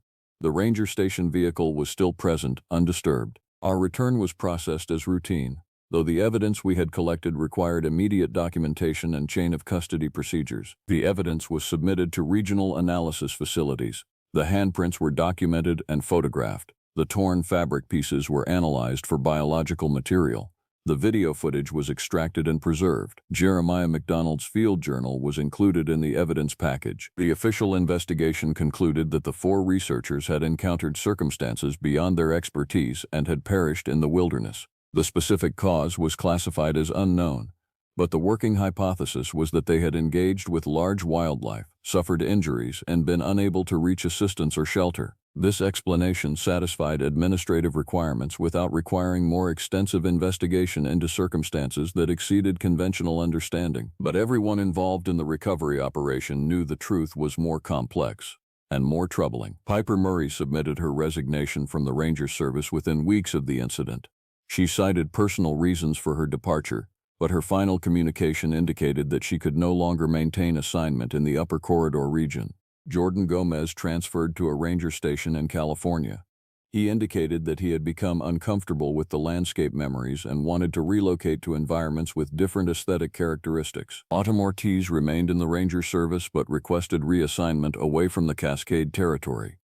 She said that her grandmother had instructed her that some knowledge once acquired cannot be unlearned, and that maintaining presence in the location of that knowledge creation was unwise. Hunter Freeman never fully recovered from what he had experienced.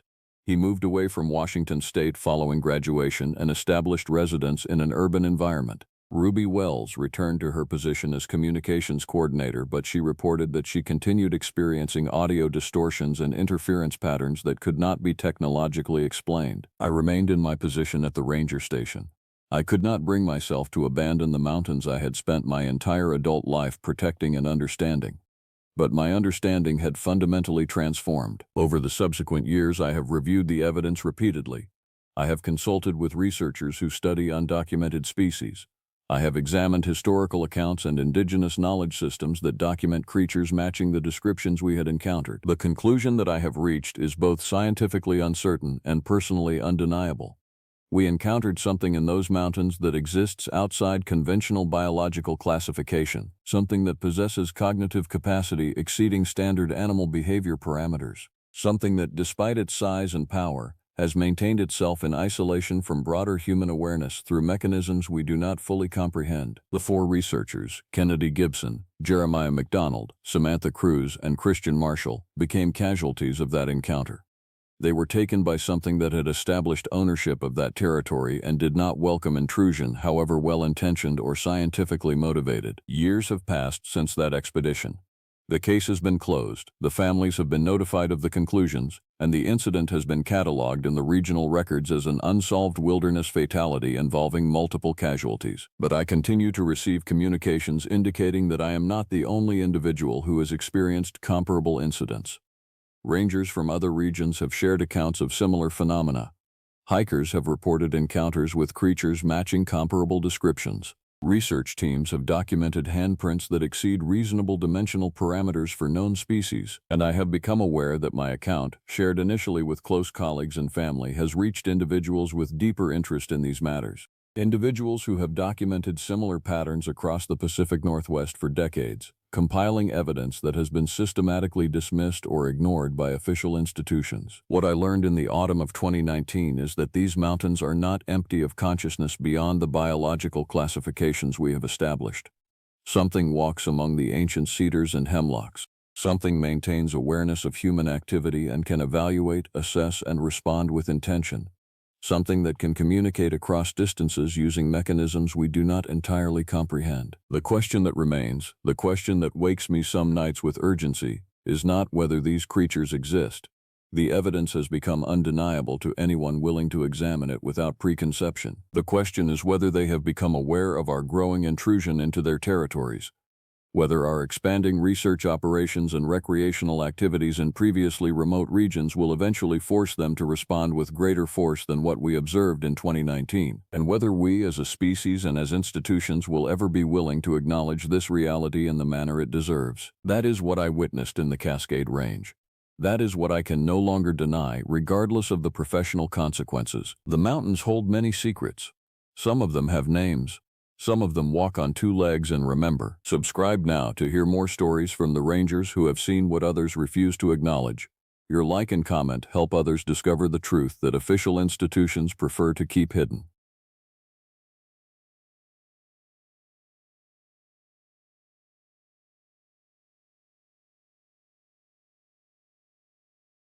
Something was wrong the moment I stepped off that ridge. Not wrong like a twisted ankle or a storm rolling in. Wrong in the way your body knows before your mind catches up. The kind of wrong that makes every animal within a mile radius go silent and still. My name is irrelevant now. What matters is that I spent 23 years managing the Cumberland Mountains, walking these trails alone, and in all that time I never questioned what I saw. I reported what I found. I documented every anomaly. And then came the week of October 9th through 15th. And everything I believed about these mountains broke open. The 7-mile section cuts through the deepest part of Cumberland, barely used. The trail markers are faded past the point of usefulness, and the dense rhododendron thickets create a maze that most hikers avoid. Visitors do not come to this section. The equipment there is ancient, the shelter structure is deteriorating, and the records have not been updated in years. That week, I was tasked with inspection. 5 people had vanished from the Cumberland region in 2 months. Search and rescue found nothing. No bodies, no backpacks, no blood, just silence and absence, as though the land itself had swallowed them whole and left no trace. I began that morning at the northern trailhead, the one near where Aaron Sullivan was last seen. The ranger station log showed he had signed in at 8:47 in the morning. His vehicle remained in the parking area for 6 days until the searches began. No one ever found Aaron, not a bone. Not a single confirmation of which direction he went. The weather that October morning was unstable. Clouds moved across the ridgeline fast, turning the world gray and obscured. Visibility was perhaps 30 feet in some sections. I should have turned back. I did not. By noon, I reached the 3-marker bend, where the trail narrows and the forest becomes so thick that the canopy blocks most natural light.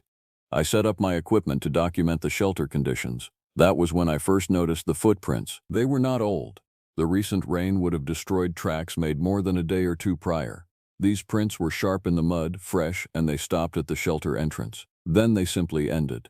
The person who made them entered the shelter structure and did not exit on either side. I checked the rear entrance. No tracks leading out. No signs of movement beyond the doorway. I need to emphasize this. The shelter is a simple open structure. 3 walls, a roof, concrete floor. There are no hidden exits. There is nowhere to hide. Someone had walked in and vanished. But here is what made the silence deepen around me like a hand closing on my throat. Those footprints were not human. The shape was almost right. Almost human. But the toe spacing was wrong. The pressure points were wrong. The depth and angle of each print suggested a gait that was not natural for a person. I photographed everything, hands shaking though I told myself the cold was responsible. That afternoon, I completed my circuit of the 7-mile section. Nothing else seemed out of place. The shelter structures stood as they always had. The trail markers, though faded, pointed in their correct directions, and yet the presence of that trail intensified. By the time the sun began its descent, I could not shake the sensation of being tracked. I did not hear footsteps behind me. That was the unsettling part. I heard nothing, saw nothing. But the feeling of observation was so strong that I kept glancing over my shoulder, and each time, the forest appeared exactly as it should, except it did not feel as it should. By 3 o'clock, I made the decision to exit at the southern trailhead. The sun would set around 5:15, and the temperature was dropping. The weather forecast had indicated possible precipitation. Everything dictated that I should leave, but as I descended the lower section of the 7-mile trail, moving faster now, anxious to reach open ground, I encountered something that stopped me cold. There was a person standing on the trail ahead, approximately 70 feet away, wearing a ranger uniform. Not park ranger, a uniform that resembled a ranger outfit, but the color was wrong, the proportions were wrong, the standing posture was too rigid, too straight. The head tilted at an angle that suggested the neck was rotating beyond normal limits. I called out. My voice sounded thin in that forest. The figure did not respond. It simply continued facing me, head tilted further, until I could see it was nearly perpendicular to its shoulders. I drew my service weapon. I did not want to. I am not a man who is quick to violence, but the configuration of that creature was so far from anything natural that my training overrode my rational mind. I shouted for identification. I announced I was armed, and the figure turned in a motion that was impossibly fluid, like water moving in reverse, and walked into the rhododendron thickets on the left side of the trail. There was no path into those thickets. They are impassable. I have hiked these mountains my entire adult life. The rhododendron in this section grows so densely that you cannot push through without leaving massive visible damage. When I pushed into the thickets after that figure, I found nothing. No trail. No broken branches, no evidence that anything had moved through that space. But I did find something else. When I turned to exit the thickets and return to the trail was no longer where I expected it to be. I turned in what I was certain was the correct direction, but the landscape had rearranged itself. Every direction looked identical. Dense thickets, no visible markers, no sense of north or south. I used my compass. The needle spun uselessly, rotating in slow circles as though the magnetic field itself was corrupted. For 40 minutes I walked in patterns, using my altimeter and my knowledge of the terrain to orient myself. The ground beneath my feet remained relatively consistent in elevation, which meant I was not moving up or down the mountainside. But the forest surrounding me was wrong. The shadows fell at angles that did not correspond to the sun position. Trees that I had passed minutes earlier appeared again in the same direction I was traveling. And then, abruptly, I emerged. I found myself back on the main trail, at a point I recognized, the Clearwater Junction, where a stream crossing cuts the circuit. I had been in the thickets for 40 minutes, and yet I had walked in patterns that should have taken me no more than 5 minutes to escape. My watch read 4:45. I had lost exactly 1 hour. The hike from Clearwater Junction to the southern trailhead is 40 minutes on established trail. I ran it in 23 minutes, moving faster than is safe, my breath coming hard, my entire body covered in cold sweat despite the dropping temperature. I did not stop until I reached my vehicle. When I sat inside, doors locked, I pulled out my phone to document what had occurred. That was when I realized something worse. I had no photographs. Every image I had taken, every video file I had recorded, every data log from my instruments had simply vanished. The camera showed no files. The equipment readings had been erased. My phone contained no record of anything I had documented that afternoon. But I remembered. I remember everything. And I remember the sound that came to me that night as I sat in my house with every door locked and every light burning. It was a voice, or something that approximated a voice, coming through the walls themselves. It did not speak in English. It did not speak in any language I recognized. But I understood it perfectly. The meaning arrived in my mind complete and terrible. You came to our section. You walked our paths. You took what is not yours to take. And the voice that called was not one voice. It was many voices speaking at once, layered over each other, some high and some low. Some that sounded almost human and others that sounded like an animal choir arranged in mockery of human speech. I did not sleep that night. I did not sleep for 3 nights after. By the 4th day, Aaron Sullivan's sister called the ranger station asking if we had any updates. I had not returned her calls. I had not returned any calls. My supervisor was concerned. I was forced to file a report. I told them I found unusual tracks. I told them the shelter structure was intact. I told them there were no signs of distress in the 7-mile section. I did not mention what I saw. I did not mention the lost hour. I did not mention the voices that came through my walls. They assigned me desk duty. A psychiatric evaluation was ordered. I did not object, but what they did not understand, what I am telling you now, is that what came through my walls that night was still there. It remained at the edges of my perception, always present, always watching. And it was not just watching. It was teaching me something, showing me something. By the 5th day, I began to understand what had happened to the 5 people who vanished. And I understood why the mountains had let me go, because I was supposed to tell this story. The psychiatric evaluation happened on a Wednesday. Dr. Holloway was a woman in her 60s with a severe expression and hands that never stopped moving. She tapped her pen throughout our entire session, a steady rhythm that made it difficult to concentrate on her questions. I answered everything she asked with the simplest possible responses, hoping to satisfy the requirement and be released back to light duty. It did not work that way. Holloway ordered me off active ranger duties indefinitely. She recommended a leave of absence. She suggested that I consider whether I had the mental resilience necessary for my position. I accepted her assessment and took the leave. Better to comply than to resist. Resistance would have drawn more attention. But that night, something changed. The voice returned, but this time it was not one sound moving through my walls. It was multiple sounds, and they were giving me information. Names appeared in my mind, clear and precise. Skylar Wallace, Adrian Woods, Anna Cole, Connor West, Sarah Jordan. These were the names of the missing hikers, all 5 of them. I had not been given their names. The search and rescue operations were not releasing that information to the public, and I had deliberately not researched the missing persons cases. I did not want to know their identities. Knowing made it real in a way I could not afford. But now their names were inside my head, placed there like seeds planted in soil. And with each name came a location, a date, a time of day. Skylar Wallace, 47 years old, disappeared from the 7-mile section on September 18th at approximately 11:30 in the morning. She was hiking alone. She had told no one where she was going. When she did not return home that evening, her sister filed a missing persons report. Adrian Woods, 48, disappeared September 23rd from the 3-marker bend. Connor West, 50, September 28th from the Clearwater Junction.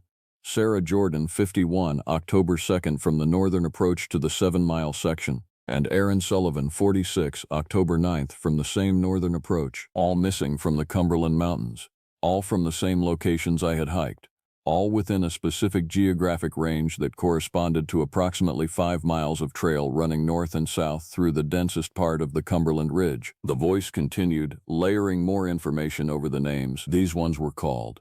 They heard the song beneath the mountain, and they followed. We showed them paths that do not exist on maps made by hands. We taught them languages written in the spaces between trees. We taught them to see as we see and to understand what crawls beneath the crust of this world. When they understood, they were no longer themselves. They became extensions of us, and we became extensions of them. They are still here, in the 7-mile section, walking paths that do not intersect with your reality. They are happy. They are free. I should have been terrified. Instead, I found myself reaching for my maps, pulling out trail documentation, analyzing the dates and locations of each disappearance. And I realized something that made my hands shake worse than fear ever could. The disappearances followed a pattern. They were not random. They were spaced at regular intervals. They were moving outward from a central point. That central point was the old shelter structure at the 3-marker bend, the same location where I had found the impossible footprints. I spent 3 days in a state of hypervigilance that bordered on mania. I called the ranger station and asked for access to the full missing persons reports. My supervisor was reluctant, but my concern was deemed an appropriate part of my recovery process. The information was provided to me. Each missing person had made a final entry in the trail registration logs at their respective trailheads. Each entry was timestamped. Each person had indicated which route they intended to take, and when I overlaid those registrations with topographic maps, a clear progression emerged. September 18th, Skylar Wallace enters at the southern trailhead. Plans to hike north on the 7-mile section. September 23rd, Adrian Woods enters at the northern trailhead. Plans to hike south on the 7-mile section. September 28th, Connor West enters at the Clearwater Junction.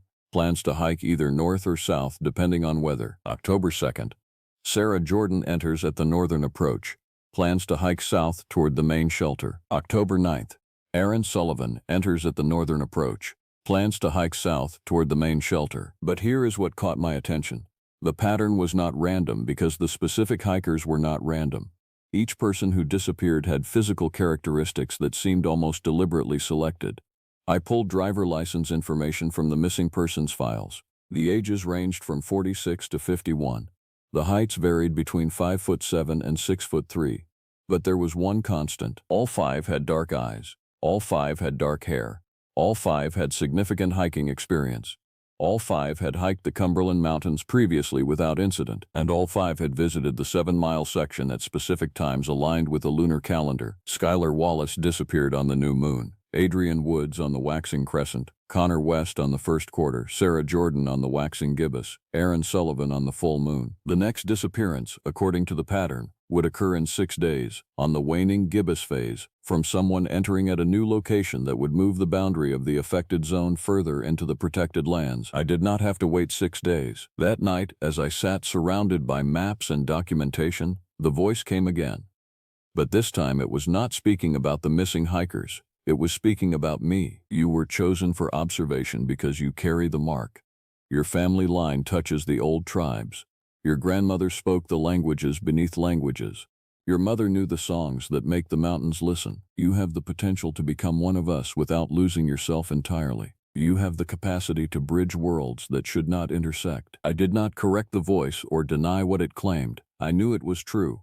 My grandmother had died when I was young, but I remembered stories she told me in a dialect that was not quite English and not quite any native language, but something in between. Stories about mountains that were alive. Stories about things that were neither alive nor dead, but something far older than either category. My mother had left the mountains when she was 16 and never returned. She refused to speak about her childhood. She refused to teach me the language her mother had spoken. But I remembered words, fragments, tones, and rhythms that moved through my mind in ways that made me feel less sane the more I remembered them. The voice was telling me that this inheritance was the reason I had been released from the 7-mile section. I was not trapped because I could be useful. My genetic connection to the old knowledge made me a potential translator, a potential bridge, and over the next 6 days, as I waited for the next disappearance that the pattern predicted, that voice taught me things. It showed me maps that existed only in my mind, Maps of the Cumberland Mountains as they truly were, not as they appeared on any Ranger Service documentation. In that true map, the 7-mile section was not 5 miles long. It was infinite. It expanded and contracted based on the phase of the moon and the presence of observers with the right bloodline to perceive it. The shelter at 3 Marker Bend was not a shelter at all. It was a threshold, a doorway that existed between what humans perceived as reality and what lay beneath. And every disappearance was not a kidnapping or a murder. It was a calling, an invitation to those who resonated with the old frequencies to cross over and become something greater. On the 6th day, 2 hikers went missing. The pattern had accelerated. The 2 hikers who vanished on the waning gibbous moon were reported missing the following morning. Eli Owens, 52 years old, and Madison Reynolds, 53. They had arrived at the Cumberland Mountains together, registered at the northern trailhead, and had intended to hike the 7-mile section as a bonded pair. Their vehicle was found in the parking area. Their entry in the trail log was clear and unambiguous, but when search and rescue was deployed, no trace of either person was found. This disappearance triggered something that had not occurred with the previous 5 vanishings. Regional news outlets picked up the story. Missing hikers in Appalachian Mountains. A small mystery that seemed to satisfy the appetite of the public for inexplicable tragedies that occurred far from their own lives. Search and rescue efforts expanded. Federal agencies were contacted, and I began to receive visitors. The first was Jonathan Fisher. He was a federal investigator from the Appalachian Regional Crimes Task Force. He arrived at my home on a Thursday afternoon and requested to speak with me about the missing persons cases. I invited him inside, and he sat at my kitchen table with a leather folder containing photographs and documentation. Fisher was a careful man, methodical. He asked about my duties, my knowledge of the area, my previous encounters with the missing hikers. I answered each question honestly. I told him I had hiked the 7-mile section the week before the new disappearances. I did not tell him about the hour I lost or the impossible footprints or the voices in my walls. As Fisher reviewed his notes, I became aware of something about him. His eyes were wrong. Not wrong in an obvious way that anyone would notice upon casual observation, but wrong in a way that resonated with the part of my consciousness that the voice had been teaching. Jonathan Fisher had been touched. Not claimed as the missing hikers had been claimed, but touched, marked. He carried a residue of the old knowledge in his cells, and he knew it. That knowledge flickered behind his eyes as he watched me. Before he left, Fisher pulled a single photograph from his folder and placed it on the table. It showed a section of the 7-mile trail, specifically the area near the 3 Marker Bend.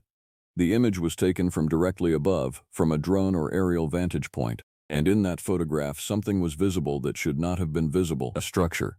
Not the small open shelter made of concrete and steel.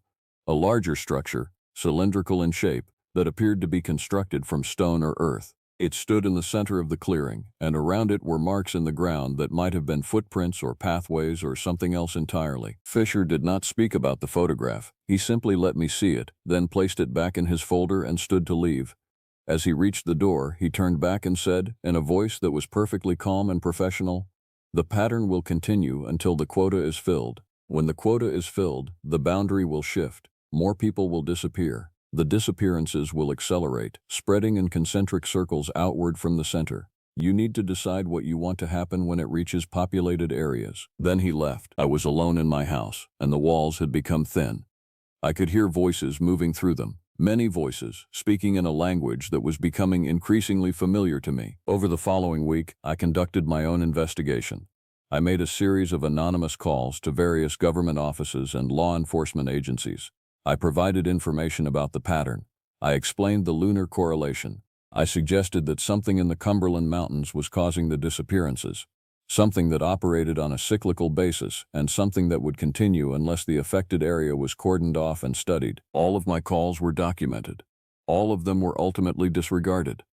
The official position was that a serial predator was operating in the Cumberland region, and search and rescue operations would continue with that framework as their guide. But someone was listening to my information. Someone who understood what the pattern meant. On October 23rd, the waning crescent moon hung in the sky, and a search and rescue team entered the 7-mile section. The team consisted of 12 people, equipped with modern technology, communication devices, and explicit instructions to map the area thoroughly and locate any evidence of human activity related to the missing persons cases. The team entered the 7-mile section at dawn. By nightfall, 9 of the 12 members had vanished.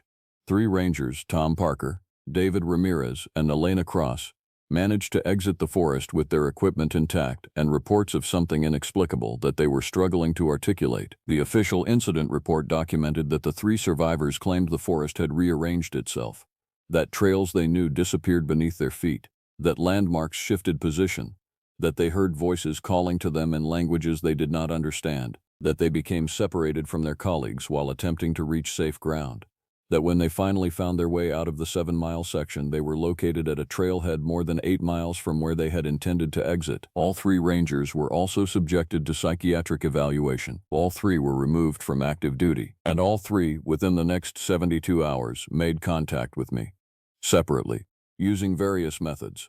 Elena Cross called my home phone number, which she should not have obtained. David Ramirez sent me a letter addressed to my home with no return address. Tom Parker found me at a public location, a grocery store, and handed me a folded piece of paper before disappearing into the crowd. The message in that paper was identical in all three cases. We heard them, we felt them, we know what you know. The 7-mile section is a wound that is opening wider. Stop it, or step aside. Either way, this will not end until the boundaries have shifted far enough to encompass populated areas. Choose quickly. That night, I did something I had not done in years. I called my mother. She answered the phone in the middle of the night, which meant she was already awake, which meant she was expecting my call, which meant she had known this was coming. I asked her about the old language. I asked her about the mountains. I asked her about the stories my grandmother had told me. My mother was quiet for a very long time. Then she said, "Bring me the maps, everything you have compiled. Come to the house. We need to see if there is still time to close this." My mother lived in a small town in Tennessee, approximately 80 miles from the Cumberland Mountains. It took me 4 hours to drive there, and during that entire journey I felt the presence in the passenger seat beside me. Not visually, but something occupied that space, something that was waiting to see what I would do. My mother answered the door before I could knock. She was 73 years old. Smaller than I remembered, and her eyes were exactly like the eyes of Jonathan Fisher and Elena Cross and David Ramirez. Eyes that contained knowledge they should not possess. We did not waste time on greetings. She took my maps, my notes, my compiled documentation of the disappearances and the pattern. She laid them all across her dining room table, and we spent 6 hours analyzing the information in silence. Occasionally, she would point to a specific location and speak a single word in that language beneath languages, the one my grandmother had spoken, and I would understand, not the word itself, but its meaning, its weight, what it represented. By midnight, the pattern had become clear in a way that went beyond simple observation. The 7-mile section was a location where the boundaries between worlds had become thin. It had always been thin. The indigenous peoples of that region had known about it for centuries, possibly longer. They had used that location for specific ceremonies, specific times of year, specific purposes. They had respected the boundary. They had not crossed it carelessly. They had maintained a treaty with whatever existed on the other side. But when European settlement pushed the indigenous peoples out, when the mountains were logged and mined and developed, when the sacred locations were paved over and forgotten, the treaty had been broken. The boundary, no longer maintained by respectful stewardship, began to corrode, and over the past decades it had been corroding faster. What Jonathan Fisher had shown me, what the voice in my walls had been telling me, was that the boundary was failing completely. The thing that existed on the other side was becoming impatient. It was calling out, and it had learned that certain people, those with specific genetic connections to the old knowledge, could hear the call clearly enough to cross over. The disappearances were not random or criminal. They were evolutionary. The entity on the other side was recruiting. It was gathering those who could serve as bridges between the human world and whatever realm it occupied. And it was accelerating the process because the boundary would soon reach a critical failure point. When that happened, the acceleration would cease to matter. The boundary would simply collapse, and the entity would pour through into the human world without restriction. My mother pulled out a leather journal from a drawer. Inside were handwritten pages in that same beneath language, written in my grandmother's handwriting. My mother translated as she read, her voice steady and emotionless. My grandmother had crossed the boundary herself, not physically, but spiritually, with her consciousness. She had been trained by the indigenous peoples who had maintained the treaty before the final diaspora. They had taught her to move between the worlds, to negotiate with the entity that existed in the thin places, to maintain the boundaries that kept the two realms from collapsing into each other. When my grandmother died, that responsibility should have passed to my mother. But my mother had rejected the calling. She had left the mountains and tried to live a life disconnected from the old knowledge. And when I was born, she had tried to ensure I would never inherit the responsibility by refusing to teach me the language or the ceremonies. But the genetic line carried the knowledge anyway. It lived in my cells. And now that the boundary was failing, it was activating on its own. I read my grandmother's journal for hours. By dawn, I understood what needed to be done. The boundary could not be closed. It was too thin, too corrupted. It had been eroding for too long. But it could be stabilized. It could be slowed. And in slowing, it could be maintained at a point where the rate of loss of human life would be manageable, acceptable. The entity on the other side would have access to that specific region of the Cumberland Mountains indefinitely, and it would be able to draw persons from that area on a cyclical basis. The disappearances would continue, but they would be predictable. They would follow the pattern that I had identified, and with warning, people could be kept away from the affected areas. The alternative was to let the boundary fail completely. And when it failed, the entity would emerge into the human world. What that would mean, neither my mother nor I could fully imagine. But the journal contained warnings, descriptions of the entity written in language so coded and metaphorical that the true scope of its threat was obscured by the very words meant to describe it. My mother had one question for me. Will you accept the responsibility that I rejected? Will you become what your grandmother was? I should have said no. Any rational person would have said no. But the voice in my walls had been teaching me that rationality was a human limitation. There were other ways of understanding, other ways of being. I said yes. What followed was 3 weeks of the most intense training my consciousness could withstand.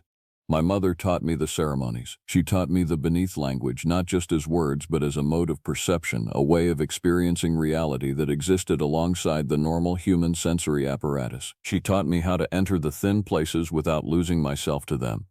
How to communicate with the entity that dwelt beyond the boundary without being subsumed by its presence, how to negotiate, how to draw agreements, how to maintain the treaty. And on the night of the new moon following my arrival at my mother's house, I returned to the 7-mile section. I was not alone.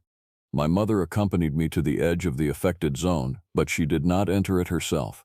That task was for me, and me alone. I entered at the northern trailhead at sunset, moving toward the 3-marker bend where the threshold was most thin.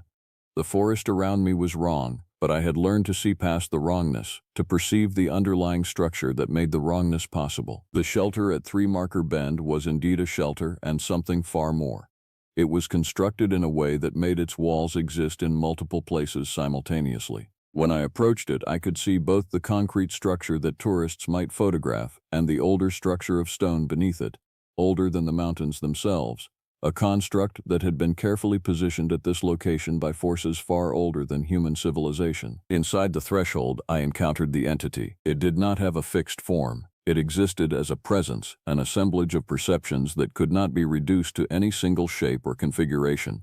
But when it communicated with me, it did so through the same layered voice that had spoken to me in my walls, many voices at once. Languages from multiple species, sounds that predated human language entirely. We negotiated for 7 hours. The entity wanted something, access to human consciousness, specific bloodlines, the ability to draw those with the genetic capacity to perceive its realm into the thin places, where they could be transformed into something that existed partially in both worlds at once. It offered in exchange the stability of the boundary, no further cascade failures, no portal opening into the human world. Just a slow, steady trickle of carefully selected individuals who would serve as bridges. I offered something in return. I offered myself, not permanently, not immediately, but my service, my life, dedicated to maintaining the treaty that my grandmother had begun and that I was now obligated to preserve. In exchange for that service, I asked that the disappearances be limited to the pattern I had identified. The lunar cycle, 5 individuals per month, at specific times, moving in a specific geographic progression. And I asked for the lives of the search and rescue members who had been taken in the incident at 3-marker bend. The entity refused the return of the 9 rangers, but it agreed to the other terms, and something shifted in my understanding when I accepted that refusal. I understood that the people who had vanished were not dead, they were not suffering. They had undergone a transformation that placed them in a state of being that was beyond human categories. They still existed, they still possessed consciousness, But they existed in the thin places, in that realm that lay beneath the surface of the mountains, and their time as humans was ended. When I emerged from the 3-marker bend threshold, the sun was rising. 2 days had passed, though my watch indicated only 4 hours. My mother was waiting at the trailhead, and she wept when she saw me. She held me, and she told me that I had accomplished what she could not. The boundary had been stabilized. The rate of its degradation had slowed dramatically. According to her perception, the cascade failure that would have released the entity into the human world in a matter of months was now pushed out to at least 20 years, perhaps longer. But the cost was clear. I felt the weight of the treaty settling into my cells. I felt my life extending and compressing simultaneously, taking on a quality that was no longer purely human. I would need to return to the 7-mile section regularly. I would need to maintain the ceremonies. I would need to remember the beneath language and use it to keep the entity calm and contained. And 5 people would vanish each month. That was the price. That was the covenant. I accepted it. It has been 6 months since that night. I have returned to my duties as a ranger. The psychiatric evaluation was eventually resolved, and I was cleared to resume light duty. My supervisor thinks I underwent some kind of therapeutic breakthrough. He is partly correct. I have maintained the treaty. Each month, as the lunar cycle progresses, 5 individuals arrive at the Cumberland Mountains. Some are hikers, some are locals who venture into the wrong places at the wrong time. All of them are marked by the beneath language in some fundamental way. They carry the genetic echoes of the old peoples, the old knowledge, and they are called, whether they understand the calling or not, toward the thin places. Most do not return. The search and rescue operations have been scaled back. Federal agencies have moved their attention to other regions. The missing persons cases remain officially unsolved, and I have learned to live with the weight of that knowledge. But there are nights when I cannot sleep because I can hear the voices in the thin places. I can hear the people who have been taken, and they are not suffering. They are learning. They are becoming something other than human. They are learning the beneath language and the old ways, and in some deep part of consciousness that is no longer exclusively mine, I can feel their gratitude. Let me be clear about what you need to understand if you are watching this video. If you are hiking in the Cumberland Mountains, particularly in the region known as the 7-mile section, you should know that you are entering a place where the normal rules of reality are unstable. The trees are aware of you. The ground beneath your feet remembers things. And there is a presence in those mountains that is neither good nor evil, but something older than such categories. If you have dark eyes and dark hair and a genetic connection to the indigenous peoples of Appalachia, you are particularly vulnerable to the calling. You might hear voices. You might see paths that should not exist. You might feel an overwhelming compulsion to walk deeper into the forest than is wise. That compulsion is intentional, and if you listen to it, you will not emerge the same. But here is what I want you to consider. Is that transformation truly a tragedy? Have you ever looked at the world and felt that something fundamental was wrong with it? That you were not meant to exist in a realm where everything is explained by logic and reason? That there was something deeper, older, more true that called to you from beneath the surface of reality? If you have felt that calling, you need to make a choice. You can ignore it and live a human life, disconnected from the ancient knowledge that runs through your bloodline. Or you can listen. You can walk into the thin places. You can let yourself be transformed. Do not take this warning lightly. Do not treat this story as entertainment. If you are one of the marked ones, if you carry the beneath language in your genes, you are reading this because something wants you to understand what is possible, what is waiting, what you might become. The entity in the 7-mile section is not interested in harming the world. It simply wants to exist without barrier. It wants those who are capable of perceiving it to accept that perception and make a choice. It wants to teach the old ways to those who carry the genetic capacity to learn them. And I am here to maintain the boundary that allows this to happen without humanity being overwhelmed by the knowledge of what lies beneath. Every month, I walk the 7-mile section. Every month, I perform the ceremonies that keep the covenant strong. Every month, I negotiate with the entity for the lives of those who have not yet realized they carry the mark. This is the cost of my acceptance. This is the weight I bear. But something is changing. I can feel it. The boundary is still degrading, even with the covenant in place. It is degrading more slowly, but it is degrading. In another 15 or 20 years, the stabilization I negotiated will fail. The entity will press harder against the boundary. And if I have not found a successor, if I have not passed this responsibility to someone else who carries the beneath language in their blood, then the barrier will collapse completely. If you are that successor, you will recognize yourself in this story. You will know, with certainty that transcends logic, that this narrative was meant for you, that I have been speaking to you across time and space, calling to you the way the entity calls from the thin places. When you feel that recognition, when you understand that this burden is meant to pass from my shoulders to yours, you will know where to find me. I will be in the Cumberland Mountains. I will be in the 7-mile section. I will be at the threshold, maintaining the covenant, keeping the boundaries stable, and I will be waiting for you to arrive and accept what you were always meant to become. The voice beneath the voice speaks to all who carry its frequency. It speaks to you now. It tells you that everything you have ever felt was wrong with the human world will finally make sense when you understand what lies beneath. It tells you that your life has been leading to a moment of choice, and that moment is approaching rapidly. It tells you to listen, to remember, to return to the mountains, and it tells me that you will come, that the succession is already written in the genetic code that runs through your bloodline, that you are inevitable. I do not know if I hope that you accept the calling or resist it. I know only that the choice will be yours, and the consequences will be profound. The new moon approaches. The next 5 individuals will begin their journey toward the thin places, and I will be there, maintaining the covenant, keeping the boundaries from collapsing entirely. This is my testimony. This is what I have become, and this is what waits for you in the Cumberland Mountains if you listen to what speaks beneath the sound of wind moving through ancient trees. Do not visit the 7-mile section alone. Do not visit at night. Do not visit if you carry the mark, or if you must visit, if you cannot resist the calling.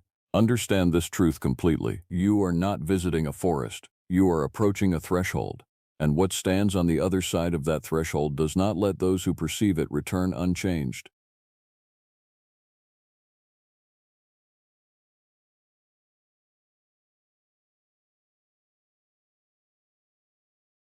You know how sometimes the internet swallows certain stories without explanation? How some forums get scrubbed, some threads deleted, some witness accounts simply vanish into digital dust? I'm reaching out now because there's a statute of limitations on silence, and I've been quiet long enough. This isn't a creepypasta. This isn't Reddit fiction crafted for updates. 9 years ago, 11 of us drove into the Appalachian wilderness near the Black Forest region of northern Pennsylvania with the intention of creating memories. We came back with scars we still don't speak about, and one of us didn't come back at all. My name isn't important, but what happened to Ryan, Stella, Nathan, Lucy, Isaac, Aurora, Caleb, Ellie, Thomas, Violet, and Kelly is something you need to hear.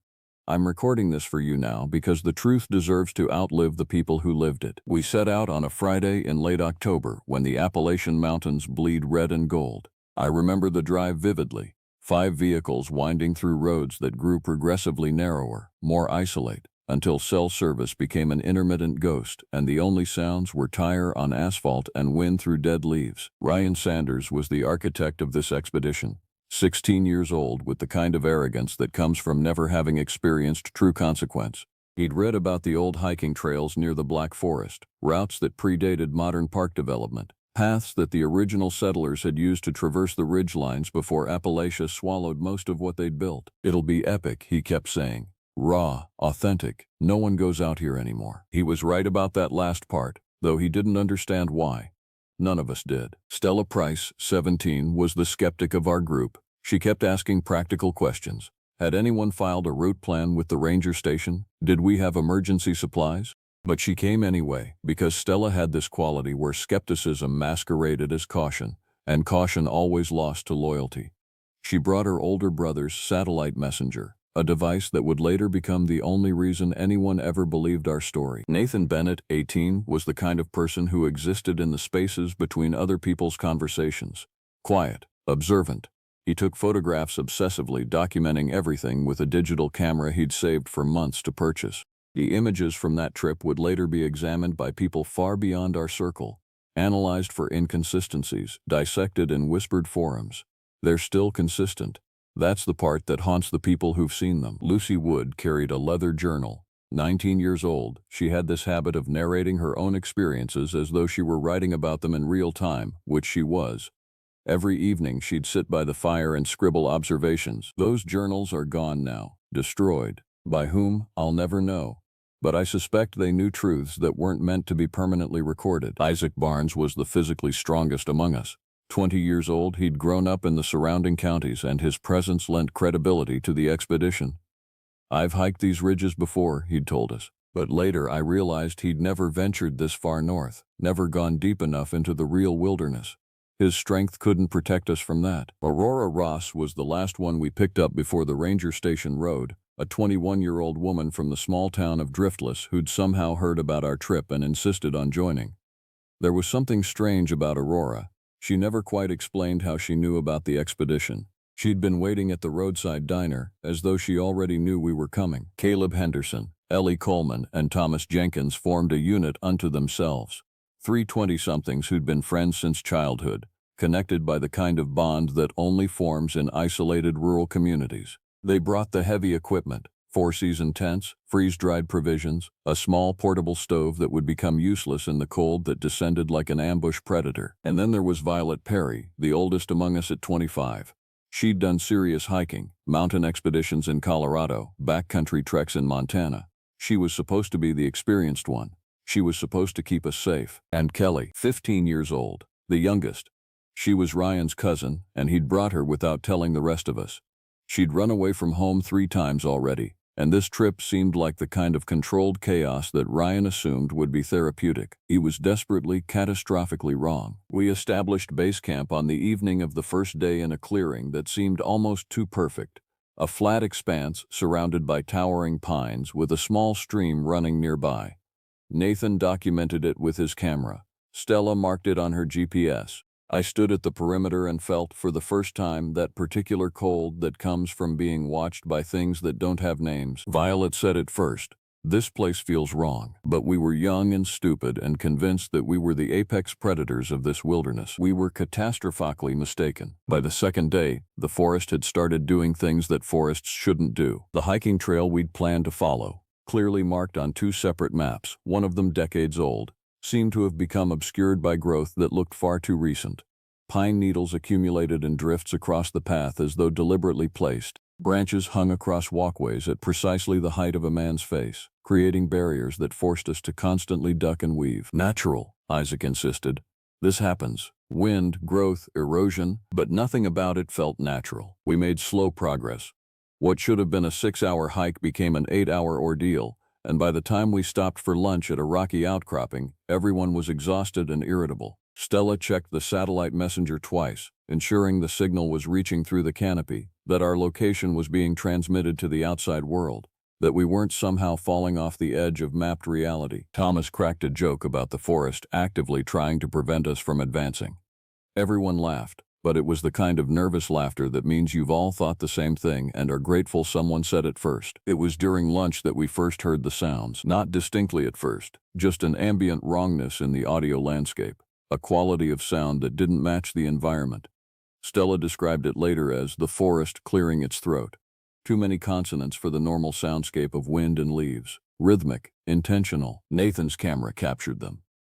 When the footage was reviewed afterward, it showed something like movement in the forest periphery, shapes that didn't quite resolve into clarity, that seemed to shift when directly observed but were perfectly distinct at the edges of the frame. An animal, Caleb said, but his voice had risen half an octave. Bears? Ellie asked, looking to Isaac. Black bears avoid groups this size. They hear us, they leave. But these weren't behaving like bears. They were flanking us, moving in parallel to our path when we resumed hiking, keeping pace. Aurora hadn't spoken all morning. She'd walked with mechanical precision, her eyes fixed on the trail ahead, her breathing steady and controlled. When Violet asked if she was okay, Aurora turned and smiled, and that smile contained something that made the temperature of my perception drop several degrees. Fine, she said, just attentive. By evening, we'd covered less than half the planned distance. We established a secondary camp in another clearing, this one smaller, less hospitable, surrounded by the kind of undergrowth that suggested the forest was actively closing in on us. The sun seemed to set faster than it should have, as though the day was being compressed. While the others set up tents, I walked the perimeter with Violet. She was quiet, in a way that suggested she was calculating probabilities and not liking the results. We should turn back in the morning, she said quietly. The others won't agree. I know. But we should. That night, the sounds intensified. They started around midnight. Vocalizations that originated from the tree line but didn't quite sound like anything with a larynx should sound. Not quite animal, not quite human. existing in the uncanny valley between the two with harmonic overtones that made your teeth ache if you listened too long. Kelly cried, quietly, under her breath, so her cousin Ryan wouldn't hear and shame her for it. But I heard. Stella heard. We all heard. The sound circled the camp 3 times during the night, each pass closer than the last. The fire was struggling to stay alive. Wood that should have burned well seemed resistant, emitting more smoke than heat. The flames pale and insufficient. And then, around 4 in the morning, the circling stopped. There was, instead, a sudden and total silence. No insects, no distant animal sounds, no wind, just the breathing of 11 terrified people in a clearing surrounded by a forest that had become a place of active, intentional malevolence. In that silence, we heard something else. A voice. Not overlapped, not imagined. A voice that came from no single direction, that seemed to originate from the forest as a unified entity. Come out. Just those 2 words. In English. Spoken with an accent that belonged to no ethnicity, no region, no human origin point I could identify. Isaac drew a hunting knife. Caleb reached for the fire tool, a long iron poker used to manipulate the burning wood. Thomas pulled his phone out with the hopeless gesture of someone checking for signal that he knew wasn't there. The voice didn't return. But the presence did, a weight in the darkness that we could all feel pressing against the fragile perimeter of our firelight. When dawn finally came, filtering through the canopy in thin, anemic rays, none of us had slept. We existed in a collective state of exhausted adrenaline, waiting for someone to suggest we leave. No one did. We pressed deeper on the 3rd day, which I still don't fully understand. Looking back, it feels like a decision we were being shepherded toward, like dominoes that had been set up by something with far more patience and far more intimate knowledge of how fear and pride interact in the human psyche. The forest changed as we moved north and higher in elevation. The trees became ancient, twisted pines and hemlock with trunks that had to be centuries old. They grew in patterns that seemed almost deliberate, creating natural corridors that channeled us forward while creating barriers to lateral movement. It was Stella who first voiced what everyone was thinking. It's like we're on a path that was already here, already planned. She was right. The forest wasn't just difficult to navigate through, it was navigation through a structure. A predetermined route that funneled our group along a specific trajectory. And that trajectory was leading us somewhere. Around midday, we reached what I can only describe as a threshold. The forest opened into a vast clearing perhaps 300 yards across, and in the center of that clearing stood something that didn't belong, a structure. Not a building, exactly, not a cairn. It was composed of what appeared to be bones, large bones, stacked in a geometric pattern that created an archway approximately 15 feet tall and 12 feet wide. The silence that greeted this discovery was absolute. Nathan moved toward it with his camera, documenting the structure with the methodical precision of someone who understood that this was beyond normal and required documentation.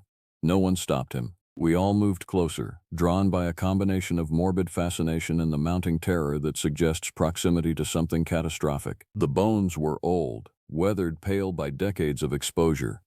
Some were the size of human femurs, others were smaller. In the center of the archway, carved into what appeared to be a large skull, was a symbol, parallel lines creating a shape that was neither wholly geometric nor wholly organic. "This is a grave marker," Violet said, "or something that has that function." Caleb was examining the ground. "Look at the soil. It's been disturbed, recently, within the last few months." "Who builds something like this?" Kelly asked. Her voice was small, and Ryan put his arm around her, which did nothing to reduce the reality of our situation. Aurora stepped through the archway. She moved with such casual confidence that none of us initially registered the violation of spatial relationships that followed. She'd walked through the bone structure, and on the other side, the forest looked different. The trees were denser, the shadows longer. The entire quality of light altered as though she'd stepped through a threshold into a different topographic reality. "Aurora," Violet called. "Come back." Aurora turned. She smiled that same smile. "No," she said. "I'm exactly where I'm supposed to be." And she walked into the forest on the far side of the archway, disappearing into the shadows with a finality that suggested she would never emerge. We should have recognized it in that moment. The signal. The moment when the machinery of something vast began operating in earnest. But we were still operating under the assumption that we were the primary actors in this narrative. Violet made the call to attempt the archway. To follow, to retrieve Aurora, to establish that our group remained whole. It was the impulse of a responsible leader, and it was precisely what was expected of us. The moment we stepped through, all 10 of us remaining together, a unit of fear and uncertainty and desperate hope. The forest behind us became a thing of memory. The path backward simply didn't exist anymore. The clearing behind the archway wasn't empty. It contained what appeared to be a settlement, though not one that belonged to the contemporary world. Structures composed of wood and bone and materials I couldn't identify were arranged in concentric circles around a central fire pit. They weren't ruins, they were occupied. We could sense the presence of habitation, the organization implied by purpose, the maintenance suggested by use, the particular quality of a place where intention is actively exerted. Aurora was standing in the center, near the fire pit. "Where is everyone?" Stella asked. The diner of her voice suggested she already knew the answer. "Here," Aurora replied. "We're always here." That's when I understood Aurora wasn't Aurora anymore. Or perhaps she'd never been Aurora at all. The thing wearing her skin was operating the mechanics of her body with the precise understanding of someone who'd studied how humans moved and spoke and reasoned, but it was executing that study the way an actor executes a script. Technically accurate but fundamentally hollow. "What are you?" Nathan asked. He was still holding his camera, documenting evidence for a world that would never believe it. The Aurora thing didn't answer directly. Instead, it gestured toward the far edge of the clearing, where the forest gave way to what appeared to be a cliff face, though the darkness was so absolute that it was impossible to determine depth or distance. "This ridge has existed longer than the mountains it sits on," the Aurora thing said. "Before the forests, before the rivers, before the names the English settlers gave to these valleys. This is a place of convergence, where boundaries are thin." Caleb was backing away, pulling Ellie with him. "We need to go. Now. We cannot leave," the Aurora thing replied. "The passages have closed. We exist only in the present tense, in this space, until the requirement has been fulfilled." "What requirement?" Violet demanded. "The forest has appetites," it said, "and it is hungry in ways you cannot comprehend. But hunger must be directed, channeled, transformed into a specific kind of attention that requires witnesses, that requires those who can carry understanding back to the world of the living." "Who?" Lucy asked. She was holding her journal, but her pen had gone still. "Which of us doesn't survive? The one who was never meant to be here," it said. Everyone's eyes went to Kelly. Ryan's reaction was immediate and violent. He lunged toward the thing wearing Aurora's face, a boy's strength fueled by family and protective instinct. His hands passed through air as the thing simply ceased to exist in the space where he was striking. It reappeared 20 feet away, still smiling that terrible smile. "Not me," it corrected. "The other." That's when we heard the vocalization again. The same impossible sound that had circled our camp night after night. But this time it didn't come from the forest. It came from multiple sources simultaneously. From the forest and the structures and the darkness itself, as though the place had finally stopped being subtle about what it was. They emerged from the trees around the perimeter of the clearing. I don't have adequate vocabulary to describe them. The human mind doesn't have templates for what those things were. They had the general morphology of humans, bipedal, with arms and legs and a torso and a head, but the details were all wrong. The angles were too sharp. The proportions were slightly off in every possible dimension.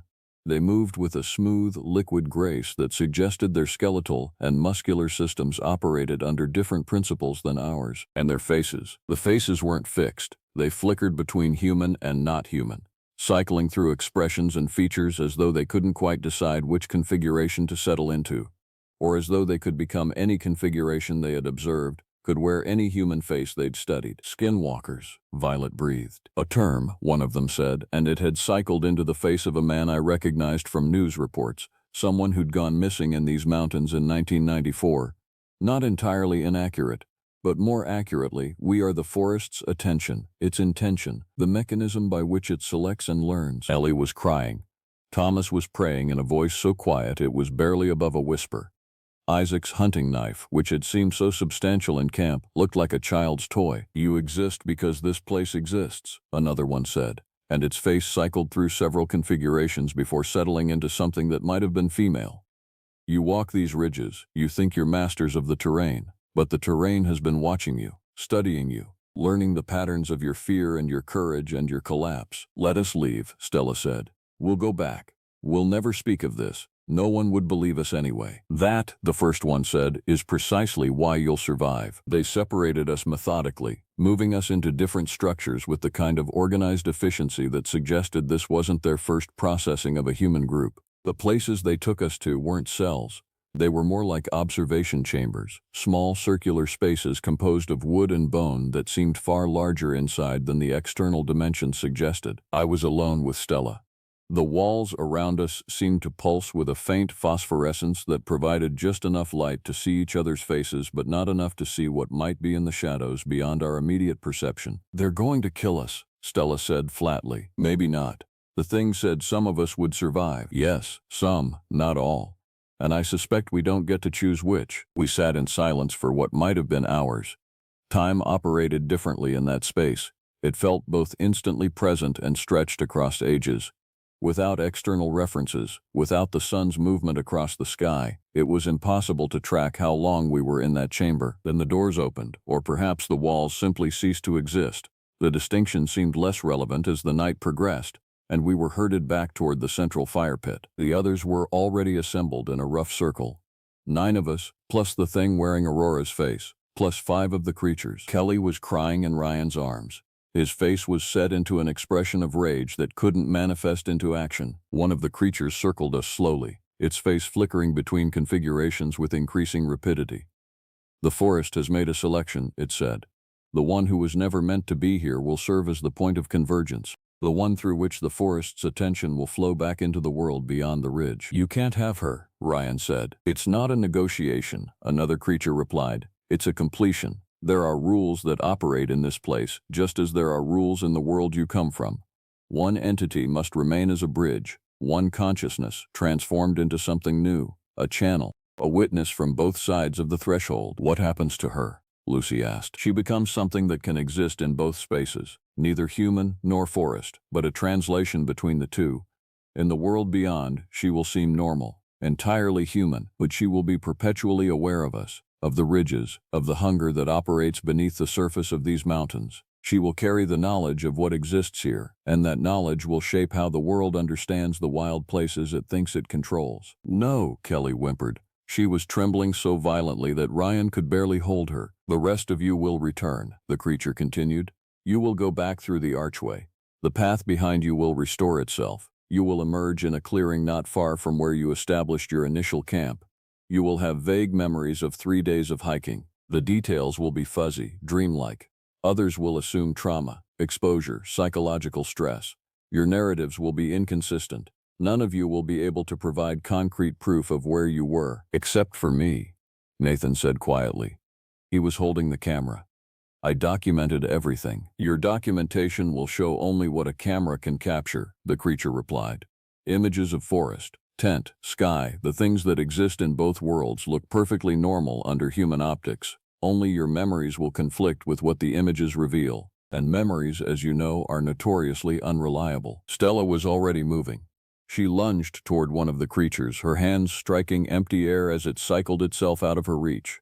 "You're not taking any of us. We're a group. We came in together." "No," the creature said. "You came in together, but you did not enter together. One of you entered with a divided loyalty. One of you was always meant for this. The forest knew it when the group formed. That's why it appeared at the diner. That's why it insisted on joining an expedition into territory that its presence suggested should terrify anyone with genuine survival instinct." I looked at Kelly. She wasn't crying anymore. She was staring at the creatures with an expression of profound recognition, as though somewhere in her fractured teenage consciousness she'd always known this was how her story would unfold. "You were running away," one of the creatures said.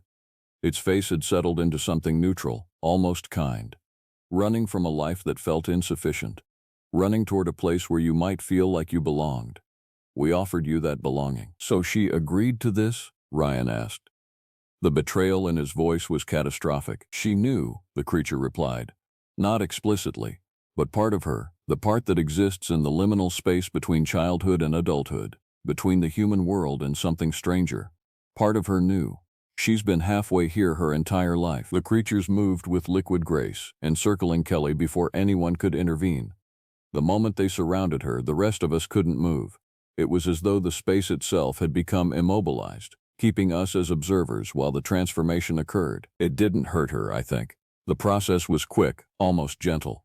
One moment Kelly was a terrified 15-year-old girl. The next moment she was something else, still human-shaped, still superficially Kelly, but with something vast and ancient operating behind her eyes. She looked at us, and I realized we were no longer addressing the creatures. The creatures had become translucent, almost invisible, as though Kelly herself had become the point through which the forest was now observing us. "You can go now," she said. Her voice was her voice, but it resonated with harmonics that human lungs shouldn't be able to produce. "Go back through the archway. Don't look back. The path is opening. You have maybe 5 minutes before it closes again." Ryan tried to pull away from the others toward Kelly, but Violet grabbed him with a strength that suggested she'd been preparing for exactly this moment. She was already moving, pulling us toward the archway, which was becoming visible again at the far edge of the clearing. "Come on," she commanded. "Move." I looked back once. Kelly, or what Kelly had become, was standing in the center of the clearing, watching us with eyes that reflected the firelight in patterns that made no physical sense. The creatures were becoming more visible again, layering themselves around her like a living ecosystem. We ran. The return journey through the archway exists in my memory as a blur of motion and desperate effort. One moment we were in that clearing, watching Kelly transform into something that belonged to a place none of us had names for, and the next moment we were collapsing onto the forest floor in a landscape that was familiar but subtly wrong. The sun was rising. We were completely disoriented. None of us could determine how long we'd been in that place, whether it had been hours or days. Stella still had her satellite messenger, though the display was corrupted, showing timestamps that didn't correspond to any conventional understanding of time progression. We found our way back to the base camp, or what was left of it. The tents had degraded significantly, fabric rotted and fabric torn apart as though time had accelerated in our absence. The equipment was scattered. Nothing of material value remained intact. The authorities found us 3 hours later when Stella's emergency signal finally resolved into a coherent location. We were hypothermic, disoriented, and deeply traumatized. The search and rescue team reported finding us near the Black Forest access road, approximately 2 miles from where we'd initially departed. According to every record that exists, we'd been missing for 4 days. We insisted it had been 3 days. We were taken to a hospital. No names of practitioners are required in this account, and examined by medical personnel who found us suffering from exposure and dehydration consistent with 4 days in the wilderness. Blood work suggested we'd been without consistent caloric intake for that entire duration, but we hadn't been in the wilderness. We'd been in a place that operated under different temporal rules, different environmental parameters. The aftermath was what the creatures had predicted: inconsistency, doubt, the gradual erosion of our narrative under the weight of contradictory evidence. Nathan's camera footage was analyzed by specialists. The images showed forest, showed tents, showed all of us, healthy and present, in landscapes that could have been any forest in Pennsylvania. There was no evidence of the clearing, no evidence of the archway, no evidence of anything impossible. The authorities concluded we'd become lost, panicked, and experienced mass psychological trauma that had resulted in confabulated memories. Shared delusion, they called it. Trauma-induced false narrative construction. We stopped insisting on the truth. Most of us moved away from the region, went to universities far from the mountains, built lives in places where the horizon didn't feel loaded with possibility and malevolence. We rarely spoke to each other, but we all watched for Kelly. She reappeared, as promised, exactly 4 days after we'd escaped the clearing. She was found walking along the same road where we'd been picked up, claiming no memory of how she'd gotten there. She was dehydrated and disoriented, suffering from exposure consistent with several days outdoors. Her family took her to the same hospital where we were being treated. I saw her once, briefly, in a hallway. She looked completely normal, entirely human. There was nothing about her appearance that suggested anything fundamental had changed, but when our eyes met, I felt it. The presence of something vast and attentive existing behind her gaze. The weight of an entire ecosystem operating through a single human body. She smiled. It was the same smile that the Aurora thing had offered us in that clearing. I looked away. She returned to school eventually, graduated. I've found her on social media. She's in college now, studying environmental science, living in one of those college towns that has just enough edge to feel authentic. She posts pictures of hikes, of mountain vistas, of beautiful, unspoiled wilderness. And if you watch carefully, if you look at the metadata of those images, you might notice something odd. Certain photographs have timestamps that place her in multiple locations simultaneously. Certain hiking routes don't correspond to actual trails. Certain shadows in the background contain shapes that aren't quite human. Or maybe that's just what exposure and trauma make you see. Maybe that's the mechanism through which the forest ensures its narrative survives. by making those of us who know the truth doubt the reliability of our own perception. I'm recording this now because I can feel something operating beneath the surface of the world. A vast, patient attention. The forest isn't limited to Pennsylvania, isn't constrained to the Appalachian ridges, it's everywhere, in every green space, in every wild place that humans think they've mapped and mastered. And it's learning, it studies us through those of us who've been transformed. The people who walked into the wild and came back wearing something else underneath their skin. The ones who know the locations of the thresholds. The boundaries where the human world and something infinitely older conduct their conversation. Ryan moved to the Pacific Northwest. He's a wildlife photographer. He spends every weekend in remote forests, documenting the places where civilization ends. He's very good at what he does. His photographs have been featured in prestigious publications. Looking at his work, you can see it. The way the shadows in his images contain intentionality. The way the wilderness in his photographs looks organized, coordinated, waiting. Stella became a geographer. She studies terrain, maps, the architectural structure of landscape. She's developed a particular interest in places where ancient human settlements disappeared without explanation, where indigenous peoples abandoned land they'd occupied for generations despite having no apparent reason. She's building a map, a comprehensive documentation of the thresholds, the places where the rules change, the boundaries between the world we think we understand and the world that's been studying us for far longer than civilization has existed. And that terrifies me more than anything I experienced in that clearing, because I understand now. We weren't the experiment. The forest was never interested in discovering us. We were introducing it to itself, showing it how human consciousness processes fear and survival and adaptation. And now it knows. Now it's learning. The mountains are still hungry, but they're patient. They have time. And Kelly, whatever she is now, is out there, moving between the human world and whatever exists beyond the ridges, opening passages, expanding the architecture of convergence. I'm recording this for your safe consumption because someone needs to understand what's happening beneath the surface. And more importantly, I need the world to know. If you find yourself walking alone in the wild, and you encounter someone who smiles like they know exactly where they belong, pay attention to their eyes. That's not human looking back. That's something that's been here far longer, wearing a shape that seems familiar. That's the forest, learning. I shouldn't be the one telling this story. But everyone else is gone, and someone needs to bear witness to what happened on that ridge in late October. My name doesn't matter anymore. What matters is that I survived, and I watched as the others didn't. What I'm about to describe will sound impossible. It will sound like the rambling of someone who's lost their grip on reality. But I've spent 3 months trying to convince myself that's what happened, and I can't. I can't because I remember too clearly. I can see their faces. I can hear the sounds they made when they realized we were no longer alone out there. This is what happened on the Appalachian Trail, when 10 of us went looking for something to believe in, and instead found something that believes in hunting us. The email had gone out 2 weeks before October, arriving in inboxes like an invitation to something sacred. Appalachian Equinox Expedition, it read. A wellness retreat for spiritual seekers, led by a man named Marcus Chen who'd built a modest following on social media. 10 strangers, 10 days, 1 mountain range, and the promise of transformation through nature immersion and meditation. I was 55 years old when I signed up. Divorced twice, working a job I didn't care about, living in an apartment that smelled like someone else's life. When the invitation came across my screen, I felt something click into place.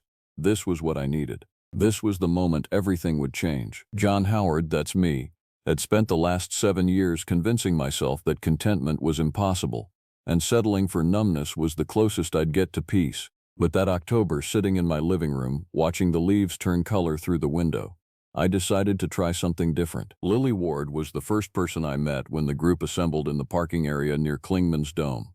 She was 56, retired from something she wouldn't fully explain, with the kind of tired eyes that suggested she'd seen too much of something she preferred not to discuss. She had white streaks through her dark hair and carried herself with the careful precision of someone who'd learned not to trust her own body. "First time?" she asked, watching me struggle with my hiking backpack. "That obvious?" I said. "You've got the look of someone hoping a mountain will fix what they broke in themselves," she said, not unkindly.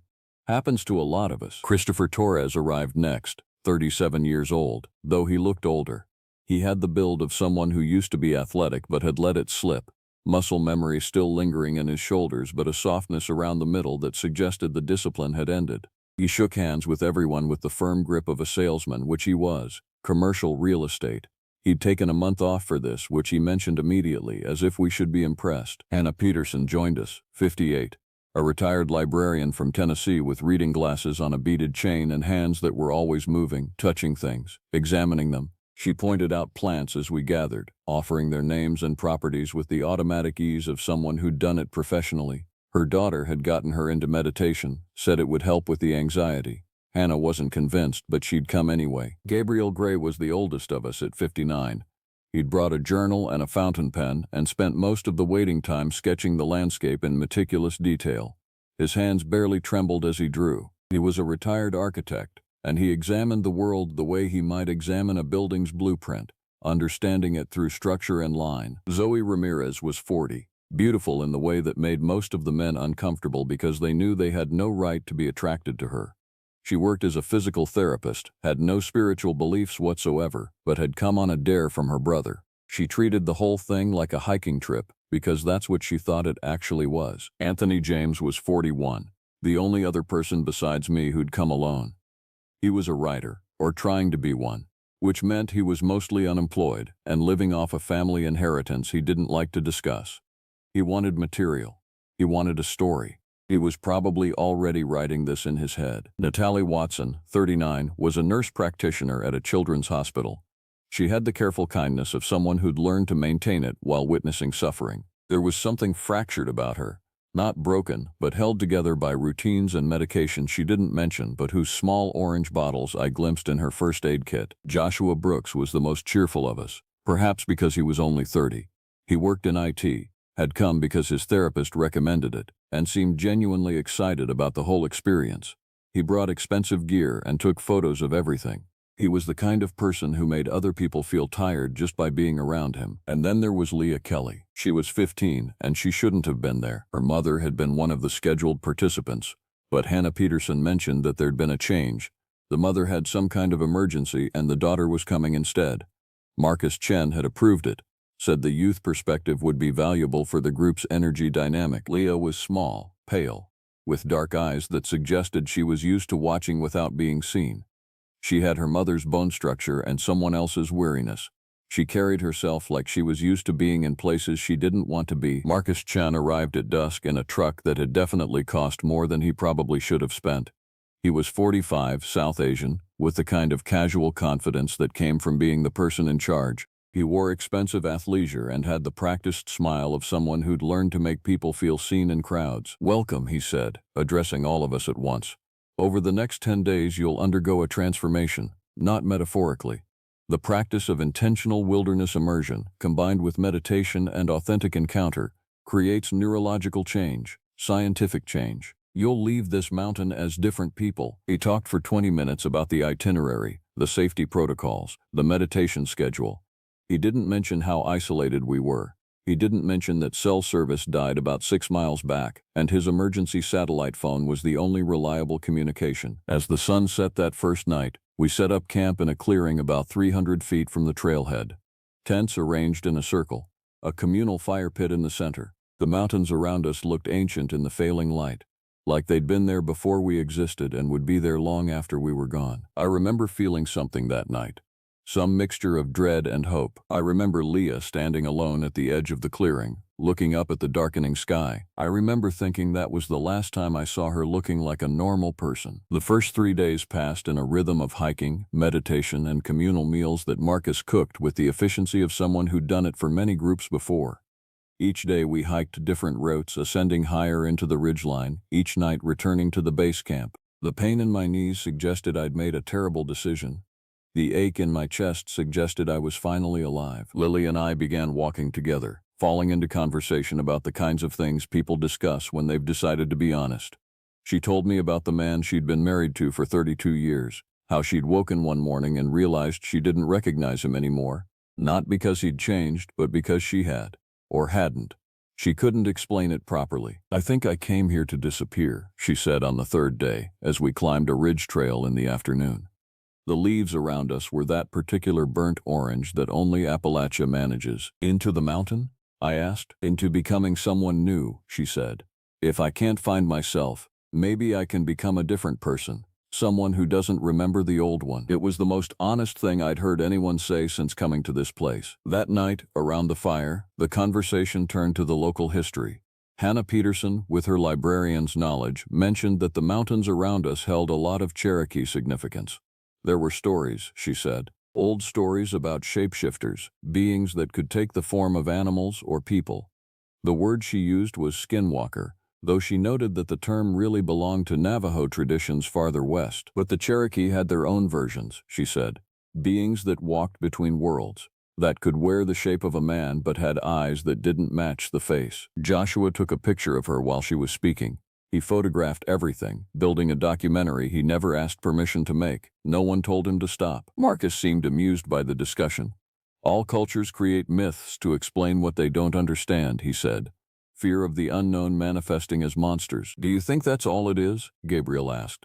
He'd been sketching the mountains again, but he looked up from his paper. What else would it be? Marcus said. Gabriel didn't answer. He went back to drawing. I didn't notice it until the 5th day. It was subtle, the kind of thing that doesn't seem wrong until you're already looking at it. We were hiking a ridge trail, the 10 of us spread out in a loose line, when I turned to look back at where we'd come from. The path was visible behind us, steep and winding through the trees. Standing on the ridge about 200 yards back was a figure. It was human-shaped. It wore dark clothes. It wasn't moving. I stopped and waited for the others to catch up, and when I pointed it out, Zoe laughed. That's just another hiker, she said. We're not the only people on the trail. But as I watched, the figure turned sideways, and from that angle I could see that it was impossibly thin, almost no depth to it at all. It was like looking at a cardboard cutout of a person. Hello, Anthony called out, friendly and loud. Trail buddies. The figure didn't respond. It didn't move. It just existed on that ridge, watching. Then it turned its head, not its body, just its head, and I watched it look at us. From that distance, I couldn't make out any features, but I could feel the attention, the weight of being observed. Weird person, Zoe said, and she kept walking. The figure was gone when I looked again. Just vanished. Like it had stepped behind a tree. No one else seemed to care. But Leah, walking near the back of our group, turned and looked at me, and there was something in her expression that suggested she'd seen it too. That night, I sat next to her while the others did their evening meditation circle. That person on the trail, I said quietly. Did you see it? She looked at me for a long moment. It wasn't a person, she said. What was it? I don't know, she said. But I know that my mom was supposed to come on this trip, and she wasn't sick. She pulled out because of dreams. She said something was hunting her. She said she'd seen it near her house 3 times. Seen what? A shape, Leah said. A man shape, standing too still, watching. On the 6th night, we hiked higher than we had before. Marcus took us to an elevation of nearly 6,000 feet, to a ridge that overlooked what he called the breadth of the mountains, a valley so deep and so dark that even with our flashlights we couldn't see the bottom. This is where the veil is thinnest, Marcus said, which I'd heard him say about the previous 5 locations. I was beginning to suspect he used the same speech at every one of his retreats, but there was something different about this place. The air felt colder than it should have been. Even though it was only early evening, the sun had sunk fast once we got this high, and the darkness that came after felt active. It felt like something gathering. We'll meditate here tonight, Marcus announced. This is the peak of your journey. Your authentic encounter with the transformative power of wilderness immersion. He arranged us in a circle, 10 people and him, and he led us through a guided meditation.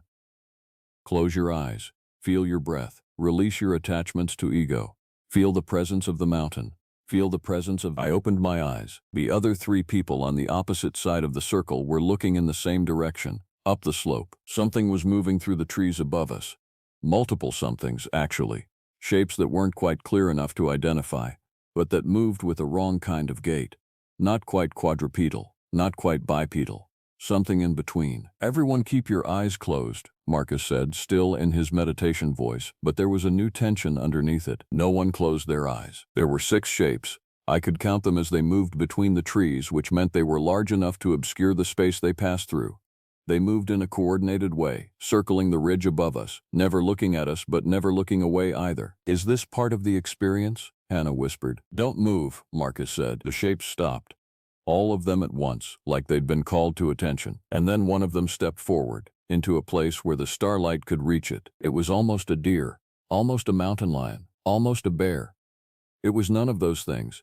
It was a shape that had never been meant to be still in one form, and watching it stand there while it tried to be just one animal was like watching someone with a seizure. The form kept trying to settle into a shape, and none of the shapes fit. It had too many joints, the wrong number of eyes, a mouth that opened in a direction mouths shouldn't open. Then its head rotated toward us, a full 180-degree rotation, and I saw the face underneath the animal mask. It was human. It was the figure we'd seen on the ridge 3 days before, but now it wasn't thin. It was expansive. It was taking up too much space. It was the kind of full that happens when something tries to fill every dimension at once. And it smiled. The smile didn't happen all at once. The mouth just slowly stretched and kept stretching, and somewhere in the shape of that smile I understood that this was what it had come to do. This was why it had been watching us. This smile was the entire point. "Run," Marcus said. It was the most useful thing he'd said the entire trip. We scattered. There was no organized retreat, just 10 people who'd had the primal part of their brains activated, the part that understood that we were prey. Joshua ran past me, still holding his camera. Hannah screamed. Gabriel dropped his journal and didn't go back for it. Behind us, the shapes descended. I didn't look back. That was the saving of me.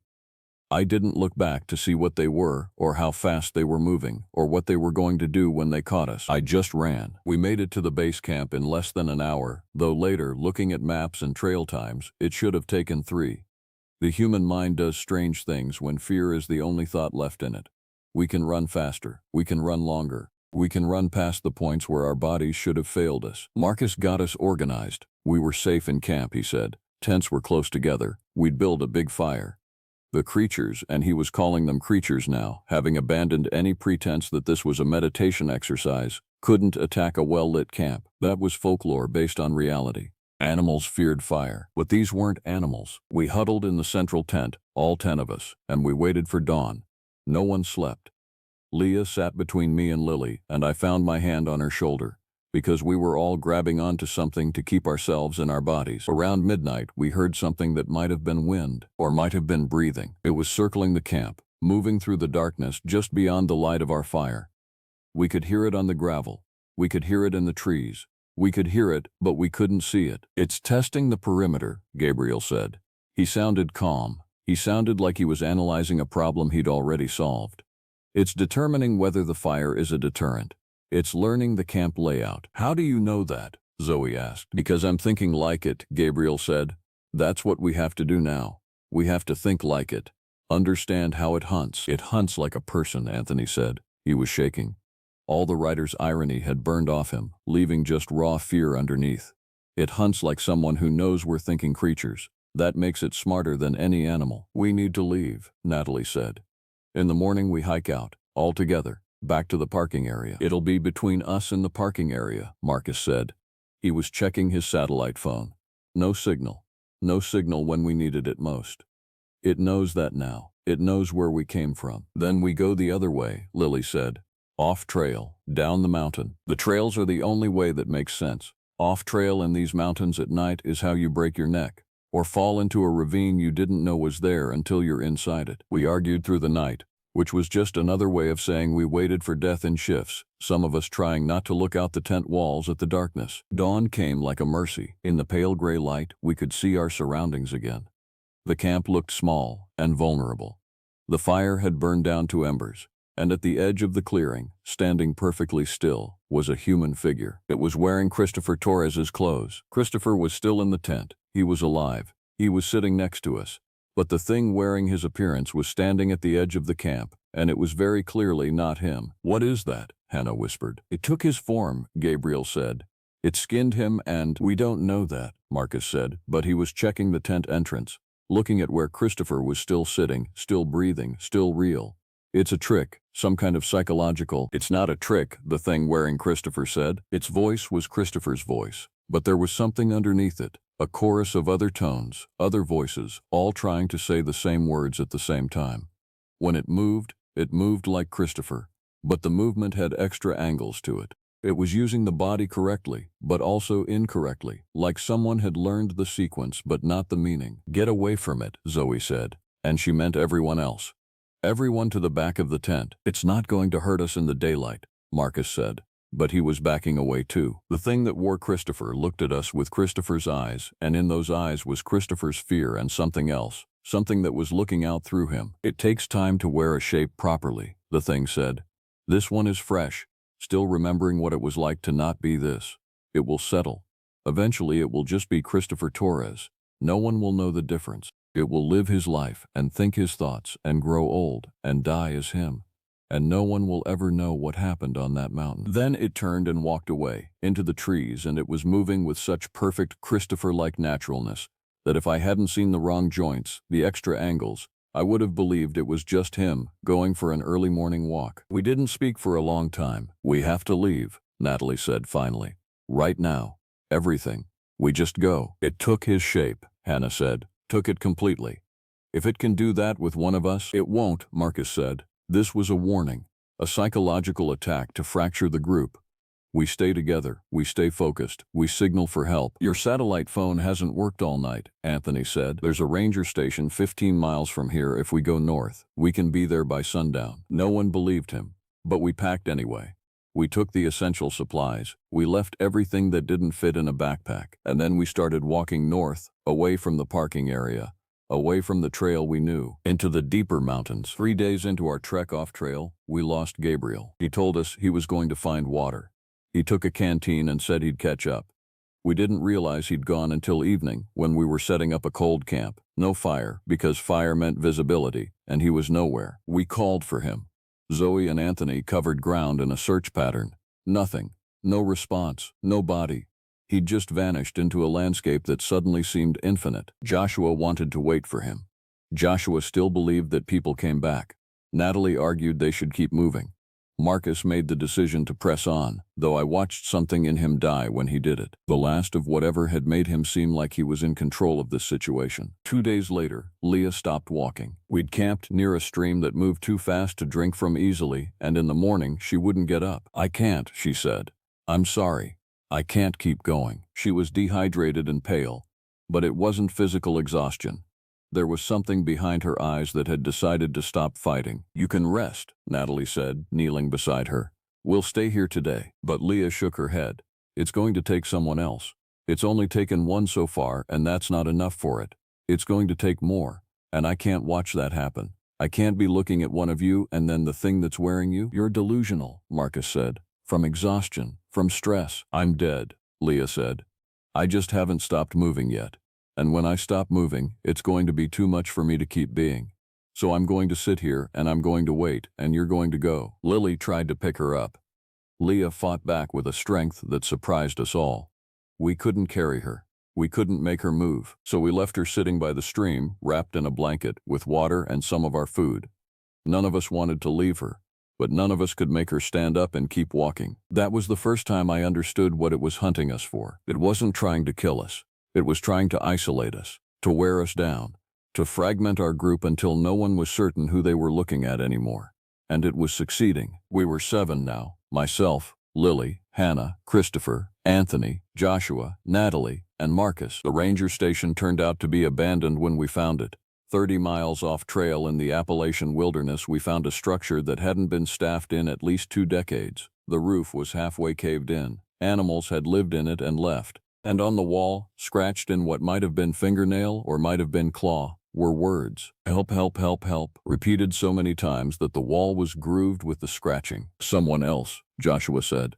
Someone else made it here. We searched the structure thoroughly. No bodies, no supplies, nothing but the walls full of a single word, scratched over and over in a rhythm that suggested someone had done it for a very long time. We pushed on. 5 days after leaving Leah, Joshua was the one who stopped responding to questions correctly. He was talking about his camera, about how the light was perfect, about how everyone was going to love the documentary. We were walking through a forest so thick that noon looked like dusk, and he kept talking about image resolution and color grading, and none of it mattered anymore because Joshua wasn't in Joshua anymore. It didn't happen all at once. It was gradual. First he was just distracted, talking about things only he cared about. Then he was answering questions with sentences that didn't quite connect. Then he was smiling a smile that was too long in the middle. And then Natalie looked at him while he was walking ahead of us, and she said, "That's not the way he walks." He'd always had a slight hitch in his gait from an old soccer injury. This thing had forgotten that detail. It was walking correctly. It was trying too hard to be a human, and that's how we knew it wasn't. When we confronted it, it didn't even pretend anymore. It just smiled that long smile and said, "I like your shapes. I like how you move inside them.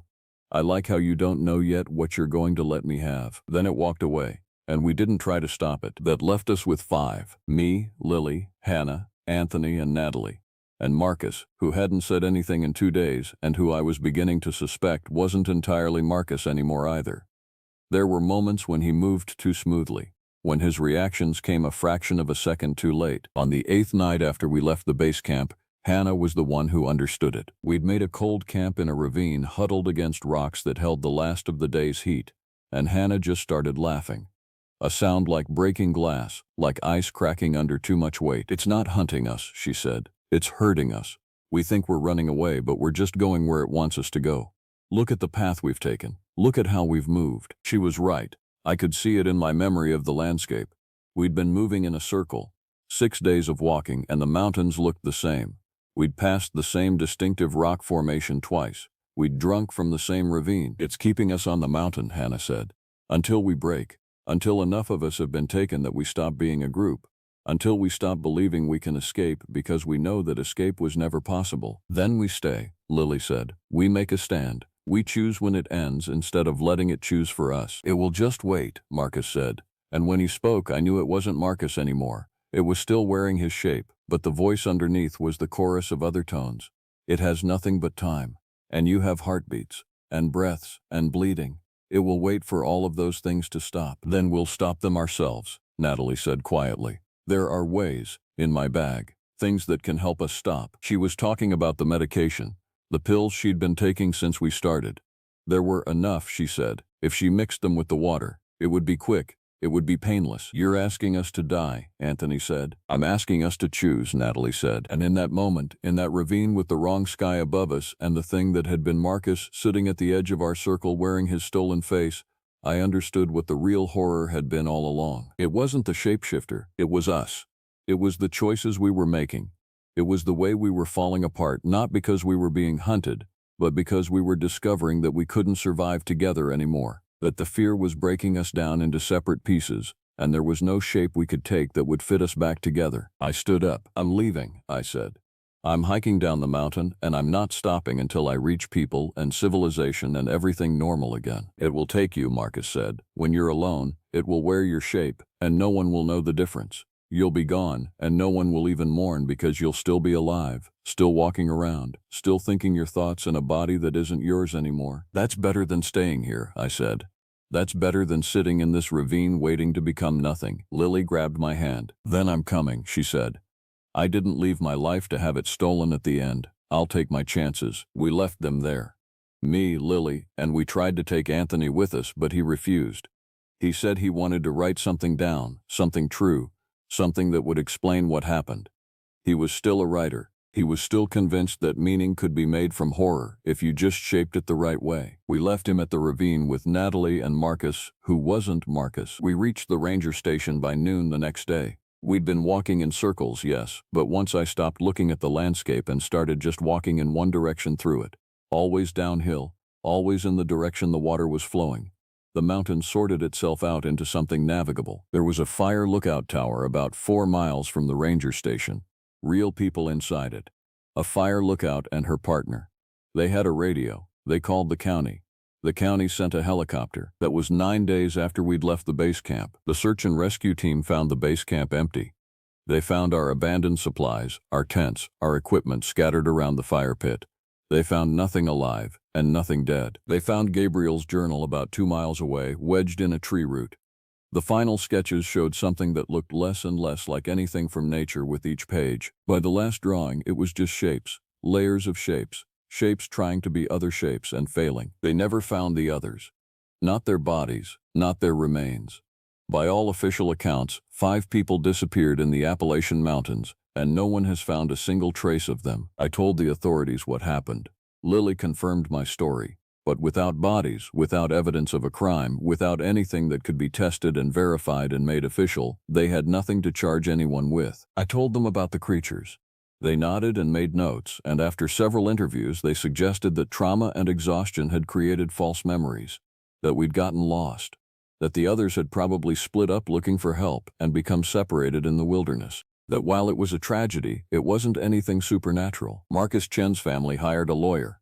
Christopher Torres sued for a settlement related to false imprisonment and psychological abuse. The case was settled out of court, which meant I couldn't talk about the terms, but everyone understood it meant money, which meant someone had decided it was better to acknowledge that something had happened and pay for it to go away than to continue insisting nothing strange had occurred. It's been 3 months now. I'm back in my apartment, back at my job, back in the life I thought I was leaving behind in those mountains. But things are different now. I see them sometimes. People who don't quite move right, who smile for a fraction of a second too long, who have that particular emptiness in their eyes that suggests the person looking out through them is not the person who was born into that body. I see people who used to be people. I see the shapes that are learning to wear us, and I understand now that the mountain wasn't trying to kill us. It was teaching us to see what was already hunting us everywhere. In every city, every town, every crowd. The things that learned our shapes and wore them until no one could tell the difference anymore. We don't talk about what happened.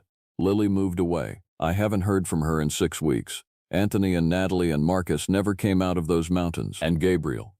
Gabriel left us something in his journal. The final pages, which the authorities didn't show me until after the case was officially closed, showed something that might have been the creature. But in his final sketches, Gabriel had drawn the outline of the shape precisely, with all the correct proportions. And inside the outline, he'd written a single sentence. It is every person who can smile and mean nothing by it. I think about that when I see the people around me in the city. When I walk past a crowd on the street and see 1,000 faces, any one of which might be a shape that learned to wear human skin and decided to stay, I think about Leah, sitting by that stream waiting. I think about Joshua, talking about his camera while he learned to stop being Joshua.